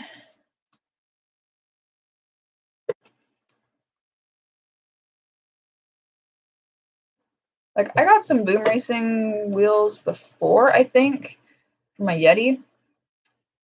I didn't like them. I mean, they were okay. The thing that I didn't account for when I got them originally was that that aluminum wheels are heavy. They give you more weight. I didn't think about that at all. So I didn't really like them for that, but also weren't the best quality in my opinion. So I'm kind of hesitant on the Pro builds, even though they look cool. And I mean, I bought those wheels probably 4 years. Nah, 4? No, it wasn't that long ago. It was like, well, wait. God. I think it was like 4 years ago. I got those like the 8th grade, I think. Dang. RC4 drive deep dish wagon wheels on mine. Just need to switch to Vanquish. Okay. Yeah, I'm a big fan of the wagon wheels, honestly. I mean, there's something about them. They're simple, they're easy, like you can't really go wrong with them. And like they look pretty spicy too. I mean, on my Galanda, the ones that that guy sent me, look great. And like on the trailer too, the wagon wheels look really good, in my opinion. Never gotten any deep dish wheels. I don't think I know of anybody who runs deep dishes. I don't remember. I think my dad got some. What were they? Maybe. I think they might have been G-made stamped steel wheels. Oh, what'd you miss? We're just talking about like what's popular in the wheel world. Like I've heard about the pro builds, so we were just kind of chatting about like what's out there and what's popular. But yeah, he got a set of those, and those were like stamped steel ones, and they look pretty good. I don't like them personally, but like I don't like the way they look personally, but they see when he put them together, they seem to go together okay. Because I think I sat at the table and watched him do it or something. But yeah, I mean, of course, you can never go wrong. You can never go wrong instead of like good old classic axial 8-hole beadlocks. I mean, my gosh, I never noticed on the back. Okay, this just goes to show how old this packaging is, or like how OG these are. On the back, the tire that they're like showing to install it on is the Axial Rock Lizard tire. Yeah, that's an old tire. Holy moly. Man, what did those even come on? XR10? I think those. Dang, what did the Rock Lizards come on back in the day?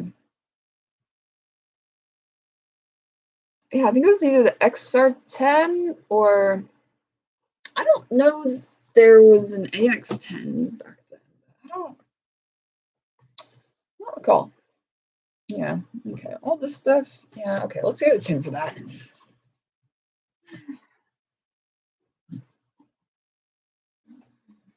I keep this tissue box of small bags and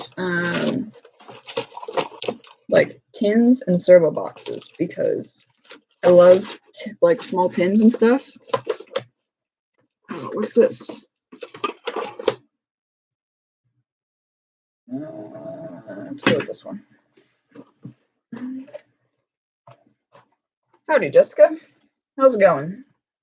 Hope you're having a good evening. Or if that's your name, what is? Or if it's not, howdy do.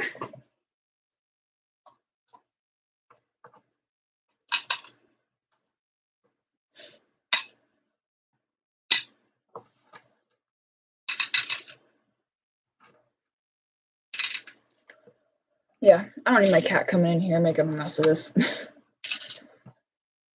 I don't need that. I don't need that mess to deal with. I put a bowl of granola the other day that I hadn't finished eating because I had to like run out the door for school, like up on my shelf above my computer. Come home, there's granola all over my desk. At least he didn't knock the whole bowl down. He just like knocked the spoon down. Oh my gosh. Nope, don't spill everywhere. Yeah, he's ridiculous. I mean, I probably shouldn't have left it out to begin with, but you know what? I knew I was going to eat it later. I didn't feel like going and putting it in the cupboard. So, it is what it is. All right.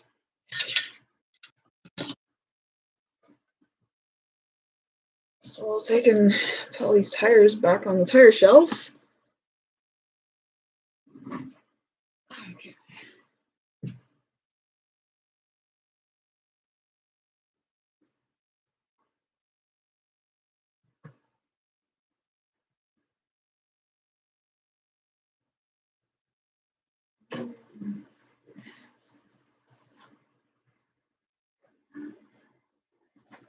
There.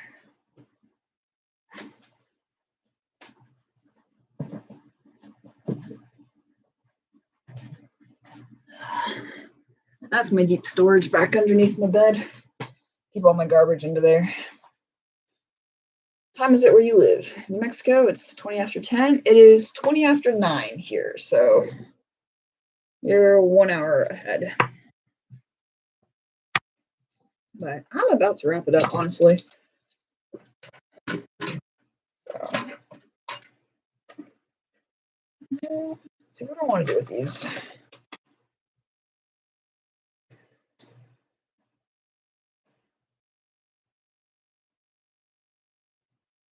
I should use my. Is that little box? No, it's not. Okay. 920 in Washington. All right. Oh, wait, what?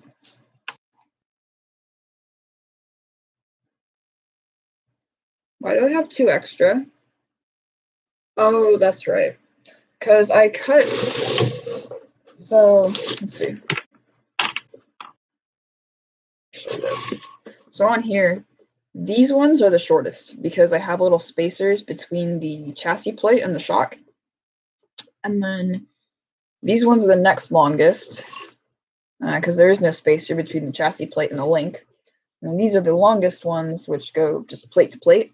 And I made 2 more so that if my shocks ever ended up in this very like lower hole, I could add a stiffener up at the top corner. So like I could even put one like in the back up here if I wanted to, just to keep this corner from breaking off. Like up here is not an issue because there's already that guy there, but I could totally add this in just like that. And I might do that actually, but it kind of depends on, I'm not gonna do it now because it depends on where my shocks end up and the geometries and stuff and how that changes. So yeah, all right. Let's see, I'm gonna throw this back over here for now. These guys, I don't know. Okay, these are gonna stay with this. See, I'm just gonna go over here. These guys. So these are the good chassis plates. Did I show you them up close? I probably did early on. But these are the good ones that turned out really nice. Got my like YouTube name logo. I wouldn't call it a logo because that's not my logo. But yeah, they're pretty cool. They turned out really great. They took a lot of sanding actually and cleanup. But once I sanded them and stuff, they're pretty good. Cleaned them up, cleaned up all the edges. I actually drilled out the holes a little bit because I made in the design, they are 0.118, 118 thousandths, and that is exactly what 3 millimeters is in standard. But you know, when it prints, it shrinks, so they actually end up small. So I had to drill them all out, and you know, good stuff.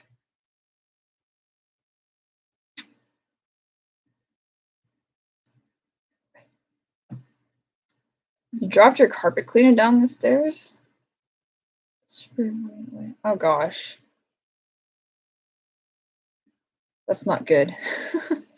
That is not good. Hopefully you get that fixed up good. Oh, I should go through all my stuff one of these days and clean out the garbage because I've still got this stuff, this pile of stuff from the Belanda build sitting up here gathering dust. I don't know why I still have it. I should get rid of it, but you know, it's sitting up there. It's just taking up space. So, all right. These up here. This here. This chassis. This has been a good chassis. This is going to get used again, no doubt. This front is like all bent up. I've got another one in one of my drawers. But I'm going to hang on to this. It's probably going to show up in another build at some point. Or maybe I'll give it to somebody. If someone has an X10 they want a new chassis for, I'll give it to or something. I don't know. We'll have to see. But here, show you this. There you go. Versus this, or what that used to be. Yeah, it's changed quite a bit. It's a lot lower. Everything's going to be so much lower because like this used to be up at this level, but now it's going to be low, so it should be all good. Okie dokie. anything else you guys want to say or need my opinion on or have questions about? So otherwise, I think I'm going to wrap it up for the night.